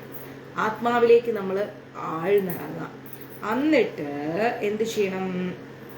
ആത്മധ്യാനത്തിൽ പരമാത്മാവുമായിട്ട് ഐക്യം പ്രാപിക്കണം. ആത്മധ്യാനത്തിൽ നമ്മൾ ജപിക്കാനിരിക്കുമ്പോൾ ഒരു 5 മിനിറ്റ് ഇരുന്നാലും കണ്ണടച്ച് നിശബ്ദമായി ആത്മധ്യാനത്തിൽ, ഡീപ്പായ ധ്യാനത്തിലേക്ക് പോകണം. ചുറ്റിലിരിക്കുന്ന ഒന്നും നമ്മൾ കാണരുത്. തട്ടത്തിൻ മറയത്ത് സിനിമയിൽ പറയുന്നത് പോലെ ചുറ്റിലുള്ള ഒന്നിനെ കുറിച്ചും ചിന്തിക്കാതെ ഏകാഗ്രമായ മനസ്സോടുകൂടി ഒരു 5 മിനിറ്റ് ഡെയിലി ധ്യാനിക്കണം. അതിന് ഭയങ്കര ശക്തിയാണ് ആ ധ്യാനത്തിന്. മനസ്സിലായോ? അങ്ങനെ ധ്യാനിച്ചിട്ട് പരമാത്മാവുമായിട്ട് നമ്മൾ ഐക്യം പ്രാപിക്കണം. ഭഗവാനുമായിട്ടൊരു കണക്ഷൻ ഉണ്ടാക്കിയിരിക്കണം. അതിനുവേണ്ടി മണിക്കൂറുകളോളം അമ്പലത്തിൽ കയറിയിരിക്കാൻ പറയുന്നില്ല. അങ്ങനെ ഇഷ്ടമുള്ളവർക്ക് ഇരിക്കാട്ടോ, ഞാൻ പോയിരിക്കാറുണ്ട്. അതെന്റെ സൗകര്യം, എന്റെ ഇഷ്ടം, എന്റെ സന്തോഷം. അത് എല്ലാവർക്കും പ്രായോഗികമായിരിക്കണം എന്നുമില്ല. ഓക്കെ, അപ്പൊ സാധിക്കാത്തവർ എന്ത് ചെയ്യണം? ഏറ്റവും കുറഞ്ഞത് ഒരു 5 മിനിറ്റ് എങ്കിലും നമ്മൾ എന്ത് ചെയ്യണം? നമ്മുടെ മനസ്സിനെ ഏകാഗ്രതയോടുകൂടി നമ്മൾ നിയന്ത്രിക്കണം. ആ ഏകാഗ്രത നമ്മുടെ മനസ്സിൽ ഉണ്ടാക്കിയെടുക്കാൻ സാധിച്ചാൽ നമ്മൾ എന്ത് ചെയ്യും? നമുക്ക് നമ്മുടെ മനസ്സിനെ ഏകാഗ്രതയോടുകൂടി നമ്മൾ കൊണ്ടുവന്ന് നിർത്തിക്കഴിഞ്ഞാൽ നമുക്ക് എന്തായി? നമുക്ക് ഭഗവാനുമായിട്ടൊരു കണക്ഷൻ വരും. ആ കണക്ഷനാണ് നമ്മുടെ ജീവിതത്തിലെ ഏറ്റവും വലിയ സമാധാനം. എന്തൊരു കാര്യത്തിൽ തീരുമാനം എടുക്കാനും, എന്തൊരു കാര്യം മുന്നോട്ട് കൊണ്ടുപോകാനും എല്ലാത്തിനും നമുക്ക് അടിസ്ഥാനമാകുന്നത് നമ്മുടെ മനസ്സിന്റെ ഏകാഗ്രതയാണ്. ആ ഏകാഗ്രത കിട്ടണമെങ്കിൽ നമ്മൾ എന്ത് ചെയ്യണം? ഭഗവാനുമായിട്ട് കണക്ട് ആവണം. ഭഗവാനുമായിട്ട് കണക്ട് ആവാൻ എന്ത് ചെയ്യണം? മനസ്സിനെ നമ്മൾ ഏകാഗ്രതയോടുകൂടി വെച്ച് ഒരു 5 മിനിറ്റ് ദിവസവും ഇരിക്കണം, ധ്യാനിക്കണം. ധ്യാനത്തിന് ഭയങ്കര പവറാണ്, മനസ്സിലാവും. അതുകൊണ്ടാണ് ധ്യാനിക്കുന്നവർ യോഗികളായി മാറുന്നത്. യോഗികൾക്ക് മറ്റു തരത്തിലുള്ള യാതൊരു കണക്ഷൻസിലും അവർ ചെന്ന് പോയി പെടാത്തത്. ക്ലിയർ? അത് ശീലിക്കാനുള്ള സമയം രാവിലെയും വൈകുന്നേരവുമുള്ള സന്ധ്യകളാണെന്ന് പറയുന്നുണ്ട്. ക്ലിയർ? ആ ധ്യാനം ശീലിക്കാൻ രാവിലെയും വൈകുന്നേരവും ഉള്ള സന്ധ്യകളാണ് ധ്യാനം ശീലിക്കാൻ ഏറ്റവും ബെസ്റ്റ്, ഉചിതമായ സമയം എന്ന് പറയുന്നത്. മുക്കുവൻ എപ്പോഴും പിടഞ്ഞുകൊണ്ടിരിക്കുന്ന മത്സ്യത്തെ വലയിൽ അമർത്തിപ്പിടിക്കുന്നത് പോലെ മനസ്സിനെ അടക്കി തനിക്ക് അധീനമാക്കണം എന്നാ പറയുന്നത്. മുക്കുവൻ എപ്പോഴും എന്താ ചെയ്യാം? വലയിലൊരു മീൻ വീണ് കഴിഞ്ഞാൽ ആ മീൻ ഇങ്ങനെ അമർത്തി പിടിക്കും അല്ലെ? അപ്പൊ അതേപോലെ ഇവിടെ ഇവിടെ ഇവിടെ ഇവിടെ ഇവിടെ അവിടെ ഉണ്ടാവും. മുക്കുവൻ എപ്പോഴും മത്സ്യത്തെ അമർത്തി പിടിക്കുന്നത് പോലെ നമ്മൾ എന്തിനാ നമ്മുടെ മനസ്സിനെ നമ്മൾ കൺട്രോൾ ചെയ്യണം ഏത് കാര്യത്തിലും. ഞാൻ മഞ്ജരീസ് വിട്ടിട്ടുള്ള ബാക്കി എല്ലാ കാര്യത്തിലും കൺട്രോൾ ചെയ്യും. മഞ്ജരീസിൽ കൺട്രോൾ ചെയ്താൽ ശരിയാവില്ല. കാരണം അത് ഞാനൊന്ന് ലേസി ആയാൽ അല്ലെങ്കിൽ നമ്മളൊന്ന് അത് പോട്ടെ പിന്നെ ആട്ടെ എന്ന് പറഞ്ഞാൽ പിന്നെ അത് അങ്ങനെ പോയിപ്പോകും. അത് അനേകായിരം വിഷമിക്കുന്ന മനസ്സുകൾക്ക് തളർച്ചയായി. അത് പാടില്ല. അതുകൊണ്ട് ഞാൻ ആ പൊസിഷനിൽ നിൽക്കുന്നത് കൊണ്ട് എനിക്ക് ഒപ്പമുള്ളവരെയും ഞാൻ അങ്ങനെ കൺട്രോൾ ചെയ്ത് നിർത്തും. അല്ലെങ്കിൽ അത് പറ്റൂല.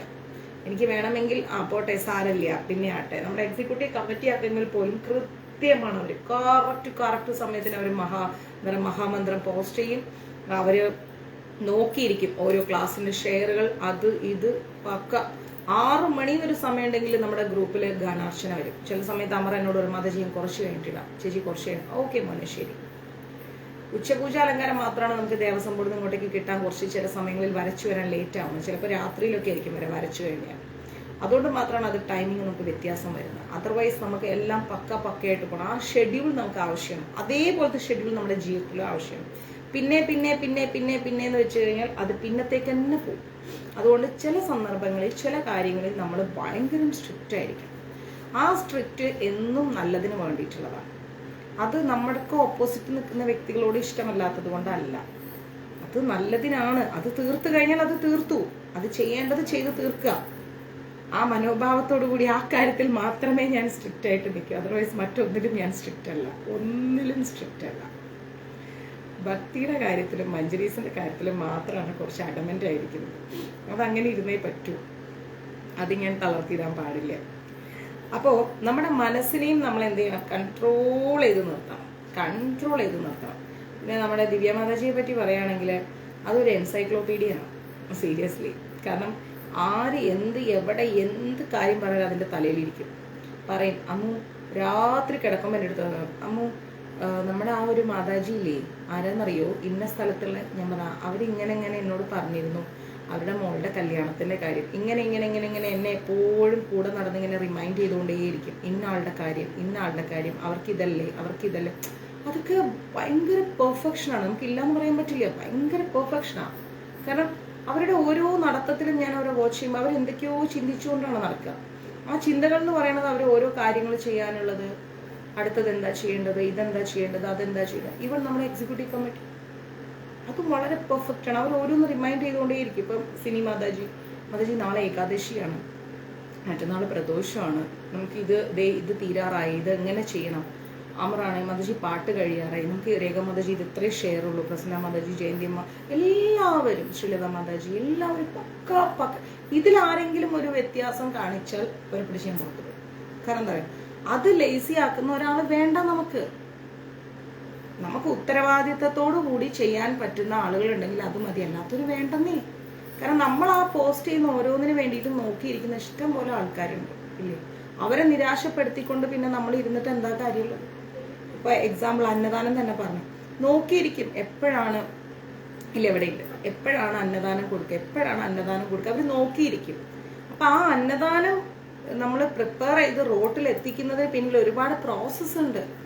ആ പ്രോസസ്സ് നമ്മൾ എന്ത് ചെയ്യണം, പ്രോസസ്സിലേക്ക് നമ്മൾ എത്തിക്കണമെങ്കിൽ അതിന്റെ പിന്നിൽ കുറേ കടമ്പകൾ കടക്കേണ്ടിയിരിക്കുന്നു. ആ കടമ്പകളിലൊക്കെ ലേസി മനോഭാവം കാണിച്ചു കഴിഞ്ഞാൽ പിന്നെ വേസ്റ്റ് ആയില്ലേ, കാര്യങ്ങൾ ഒരു ഗുണമില്ലാണ്ടായില്ലേ.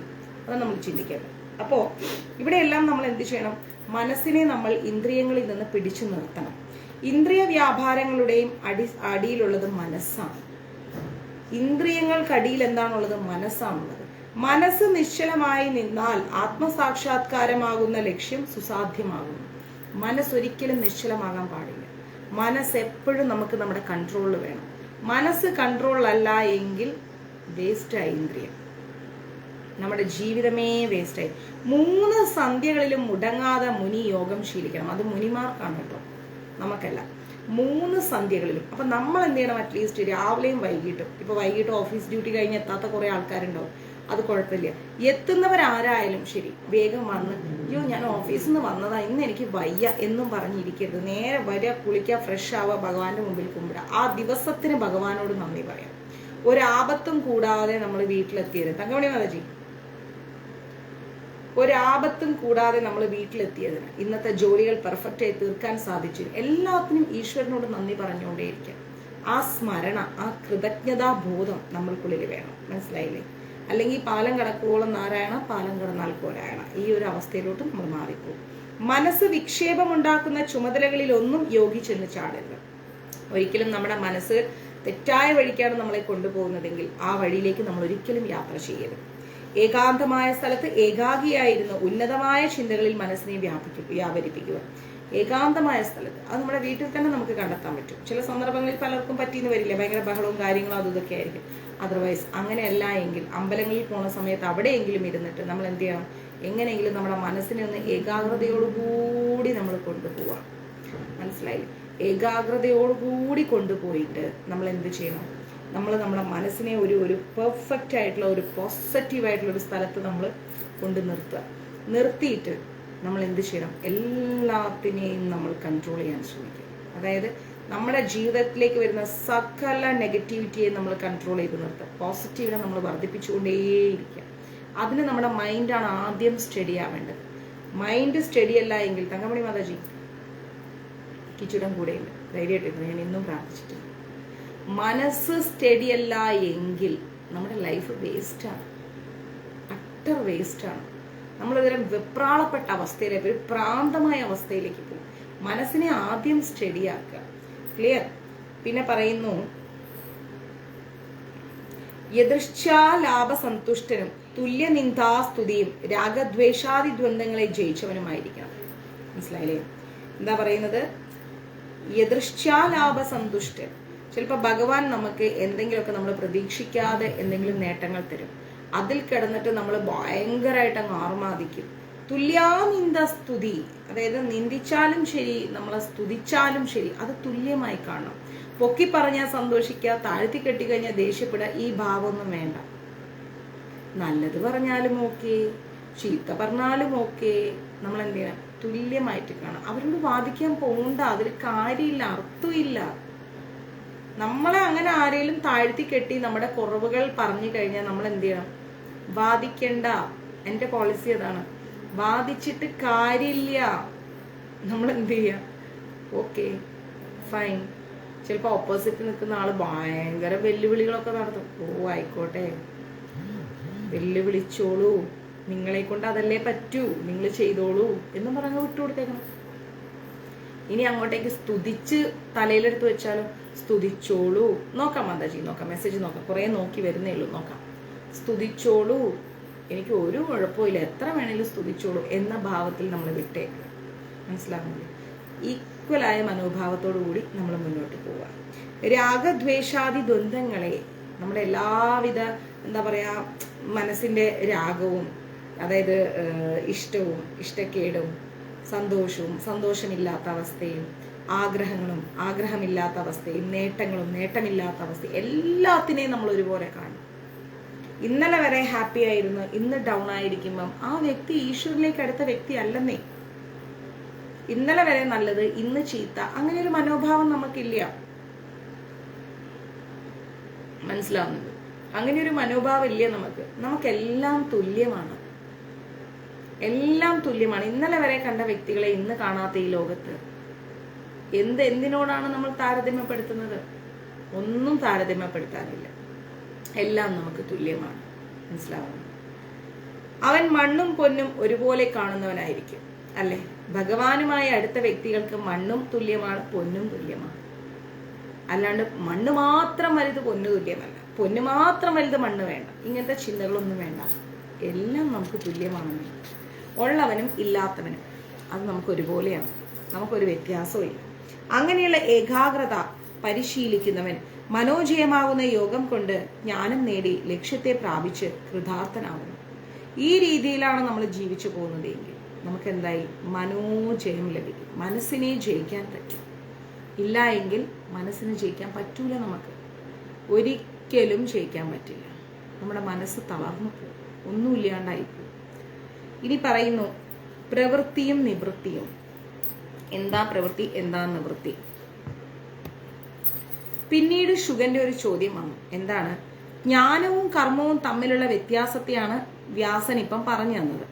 രണ്ടും തമ്മിലുള്ള അന്തരം, അതായത് വ്യത്യാസം അനന്തമായ ആകാശം പോലെയാണ് അല്ലെ. ജ്ഞാനം എന്താണ്, കർമ്മം എന്താണ്? ഇത് രണ്ടും നമ്മൾ പഠിച്ചു കഴിഞ്ഞു. ഇത് രണ്ടും എന്ന് പറഞ്ഞു കഴിഞ്ഞാൽ ആകാശം പോലെ വ്യത്യാസമുണ്ട്. അപ്പൊ പറയുന്നു ദ്വാവിമാവധാ പന്ഥാനൗ യത്ര വേദാ പ്രതിഷ്ഠിത പ്രവൃത്തി ലക്ഷണോ ധർമ്മോ നിവൃത്തൗ ച സുഭാഷിത കർമ്മണാ ബന്ധ്യതേ ജന്തുർവിധേയ ച പ്രമുച്യതേ താസ്മാത് കർമ്മന കുർവന്തി യേതാ പരദർശിനി എന്ന് പറയുന്നത്. എന്ന് വെച്ചാൽ പ്രവൃത്തിയെ നിവൃത്തിയെന്നും ഉള്ള പേരുകളിൽ അറിയപ്പെടുന്ന അതും രണ്ടും വേദപ്രതിഷ്ഠകളുടെ മാർഗങ്ങളാണ്. പ്രവൃത്തിയായാലും ശരി, നിവൃത്തിയായാലും ശരി. പ്രവൃത്തി ഉണ്ടെങ്കിലേ നിവൃത്തി ഉണ്ടോ? ഇല്ല. നമ്മൾ കർമ്മം ചെയ്താലേ നമുക്ക് എന്തെങ്കിലും പൈസ കിട്ടൂ. പൈസ കിട്ടിയാലേ നമുക്ക് ജീവിക്കാൻ പറ്റൂ. നിവൃത്തി, പ്രവൃത്തിയും വേണം, നിവൃത്തിയും വേണം. ഈ രണ്ട് പേരുകളിൽ അറിയപ്പെടുന്നത് എന്താണ്? വേദപ്രതിഷ്ഠകളുടെ മാർഗമാണ്. അതായത് ഈശ്വരൻ അല്ലെങ്കിൽ വേദം അതൊരു പ്രതിഷ്ഠയാണ് അല്ലെ. ആ സത്യത്തിന്റെ മാർഗമാണ് പ്രവൃത്തിയും നിവൃത്തിയും. പ്രവർത്തിച്ചിട്ട് നിവൃത്തി നേടണം, നിവർത്തിച്ചിട്ട് പ്രവൃത്തിയും നേടണം. അല്ലാതെ രണ്ടും ചെയ്യാതെ അയ്യോ അമ്മ എന്ന് പറഞ്ഞിരുന്നിട്ട് ഒരു കാര്യമില്ല. കർമ്മത്താൽ മനുഷ്യൻ ബന്ധനസ്ഥനായി മാറുന്നു. ശരിയല്ലേ? നമ്മൾ ചെയ്യുന്ന കർമ്മങ്ങൾ ശരിയല്ല എങ്കിൽ ആ മനുഷ്യൻ എന്തായി? കർമ്മഫലങ്ങളിൽ പോയി പെട്ടുപോകും. അപ്പൊ നമ്മൾ എന്ത് ചെയ്യണം? നല്ല ചിന്തയോടുകൂടി നമ്മുടെ ഈ മനസ്സിനെ നിയന്ത്രിച്ച്, മനസ്സിനെ ബുദ്ധി കൊണ്ട്, നമ്മുടെ മനസ്സിനെ നമ്മൾ ഇന്ദ്രിയങ്ങളെ നമ്മൾ മനസ്സുകൊണ്ട് നിയന്ത്രിച്ച്, മനസ്സിനെ ബുദ്ധി കൊണ്ട് നിയന്ത്രിച്ച്, ബുദ്ധിയെ നമ്മൾ ആത്മാവിനെ കൊണ്ട് കണക്ട് ചെയ്യിപ്പിച്ചിട്ട് നല്ല പ്രവൃത്തികൾ ചെയ്തിട്ട് നല്ല രീതിക്ക് നമ്മൾ മുന്നോട്ട് പോകണം. അപ്പൊ നമുക്ക് കർമ്മഫലം കിട്ടുകയാണ്, അല്ലെങ്കിൽ നമുക്ക് കർമ്മഫലം കിട്ടും. ജ്ഞാനത്താൽ അവൻ ബന്ധമുക്തനാകുന്നു. അപ്പൊ ഇങ്ങനെയാണ് ജീവിക്കേണ്ടത് എന്നുള്ളൊരു അറിവ് നമുക്ക് ലഭിച്ചാൽ കർമ്മഫലത്തിൽ നിന്ന് നമുക്ക് പുറത്തു വരാൻ പറ്റും. ആ ബന്ധനത്തിൽ നിന്ന് നമുക്ക് പുറത്തു വരാൻ സാധിക്കും. അതുകൊണ്ട് മോക്ഷേച്ഛുക്കളായിരിക്കുന്ന യതിമാർ കർമ്മം ചെയ്ത് ബന്ധരാകുവാൻ ആഗ്രഹിക്കുന്നില്ല. അതായത് മോക്ഷമാണ് ആഗ്രഹിക്കുന്ന വ്യക്തികളെങ്കിൽ അവരെന്ത് ചെയ്യില്ല? തെറ്റായ കർമ്മങ്ങളിൽ പോയി തലവെക്കില്ല. ശരിയായ കർമ്മത്തിലൂടെ വേദങ്ങളെ അനുസരിച്ച് ഈശ്വരനെ മനസ്സിലാക്കിക്കൊണ്ട് ഇന്ദ്രിയങ്ങളെ നിയന്ത്രിച്ച് മനസ്സിനെ നിയന്ത്രിച്ച് ബുദ്ധിയിലൂടെ ആത്മാവുമായി കണക്ട് ആയിക്കൊണ്ട് മോക്ഷം നേടാൻ വേണ്ടിയിട്ട് മുന്നോട്ട് പോകും. കർമ്മഫലമാണ് പുനർജന്മത്തിന് കാരണം. എന്തിന്? ഇതന്നെ അനുഭവിച്ച് തീർത്തില്ല, ഇനിയും ഒരു പുനർജന്മം വേണ്ടേ വേണ്ട. അപ്പൊ എന്ത് ചെയ്യാ? കർമ്മഫലം കിട്ടുന്ന ഒരു കാര്യവും ചെയ്യാതിരിക്കുക.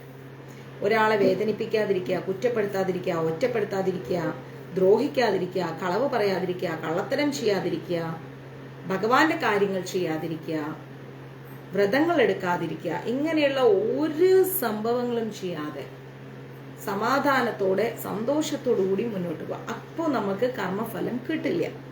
കർമ്മഫലമാണ് പുനർജന്മത്തിന് കാരണം നമ്മൾ പഠിച്ചു.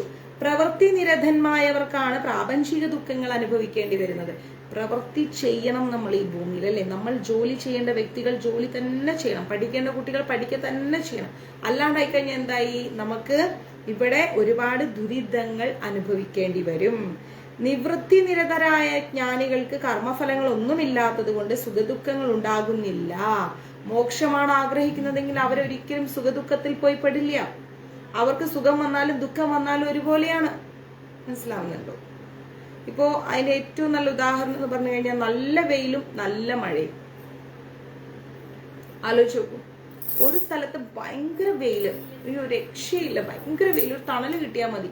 ഇപ്പുറത്തെ സ്ഥലത്ത് ഭയങ്കര മഴ, അയ്യോ ഭയങ്കര മഴ, നനഞ്ഞുകൊണ്ടിരിക്കുന്ന ഒരു എവിടെയെങ്കിലും നിൽക്കാൻ വരും. ഇതിന്റെ രണ്ടിന്റെ ഇടയ്ക്ക് ഒരു ചോല വന്നാൽ എന്തായി? വെയിലും ഇല്ല മഴയും ഇല്ല, ചോലയിൽ നമ്മളിങ്ങനെ നിൽക്കും. മഴയും കൊള്ളുന്നില്ല, വെയിലും കൊള്ളുന്നില്ല, അതിന്റെ താഴെ നമ്മളിങ്ങനെ നിൽക്കും. ഇതാണ് മോക്ഷം ആഗ്രഹിക്കുന്നവരുടെ മൈൻഡ്. അവർക്ക് മഴ അറിയുന്നില്ല, വെയിലും അറിയുന്നില്ല. അവർ സ്വസ്ഥമായി സമാധാനമായി ഒരു സ്ഥലത്ത് ഇങ്ങനെ നിൽക്കും.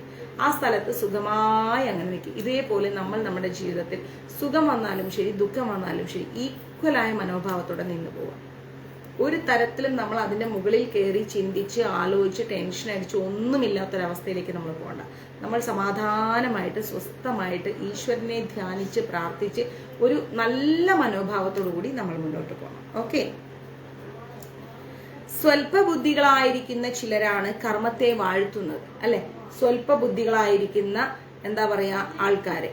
അപ്പോ ആ വ്യക്തികൾ എന്താണ്? കർമ്മത്തെ വാഴ്ത്തിക്കൊണ്ടേയിരിക്കും. ഞാനെന്ന ഭാവത്തിൽ ഇങ്ങനെ ജീവിച്ചുകൊണ്ടേയിരിക്കും. കർമ്മത്തിന്റെ ഫലം സുഖദുഃഖങ്ങളും ജ്ഞാനത്തിന്റെ ഫലം പുനരാവൃത്തിയുമില്ലാത്ത പരമപദമാകുന്നു. കർമ്മത്തിന്റെ ഫലം എന്താണ്? സുഖദുഃഖങ്ങളാണ്. നമ്മൾ ഓരോന്ന് ചെയ്തു കൂട്ടുമ്പോൾ അതിന്റെ ഫലമായി നമ്മൾ സുഖം അനുഭവിക്കുന്നു, ദുഃഖം അനുഭവിക്കുന്നു, വീണ്ടും സുഖം വരുന്നു, വീണ്ടും ദുഃഖം വരുന്നു. ഇത് കർമ്മം ചെയ്യുന്നതിന്റെ ഫലമാണ്. ദാറ്റ് മീൻസ് നമ്മൾ ചെയ്യുന്ന പ്രവൃത്തിയുടെ ഫലമാണ്. ശരിയായ പ്രവൃത്തി ചെയ്യാൻ നമുക്കിത് അനുഭവിക്കേണ്ടി വരുന്നില്ല. ജ്ഞാനത്തിന്റെ ഫലം പുനരാവൃത്തിയില്ലാത്ത പരമപദമാകുന്നു. മനസ്സിലായില്ലേ? ജ്ഞാനം, നമുക്ക് ഭഗവാനെ കുറിച്ചുള്ള ഒരു അറിവിന്റെ ഫലം എന്താണ്? നമുക്ക് വീണ്ടും വീണ്ടും ജനിച്ചു മരിച്ച് ഇങ്ങനെ പോകേണ്ട കാര്യമില്ല. കർമ്മം ചെയ്യണം. എങ്ങനെ? ജ്ഞാനത്തിലൂടെ. ജ്ഞാനത്തിലൂടെ നമ്മൾ കർമ്മം ചെയ്യുകയാണെങ്കിൽ നമുക്ക് വീണ്ടും പുനർജനിക്കേണ്ട കാര്യമില്ല, പുനരാവൃത്തിയില്ല, ശാന്തിയും സമാധാനമേ ഉണ്ടാവും. ആ പരമപദമാണ് ജീവിത ലക്ഷ്യം എന്ന് പറയുന്നത്. ക്ലിയർ? ആ പരമപദത്തെ നമ്മൾ എന്തെന്ന് പറയും? ജീവിത ലക്ഷ്യം എന്ന് പറയും. അതാണ് നമുക്ക് വേണ്ടത്. ഇപ്പൊ സമയത്രയായി? ദിവ്യ, സമയത്രയായി?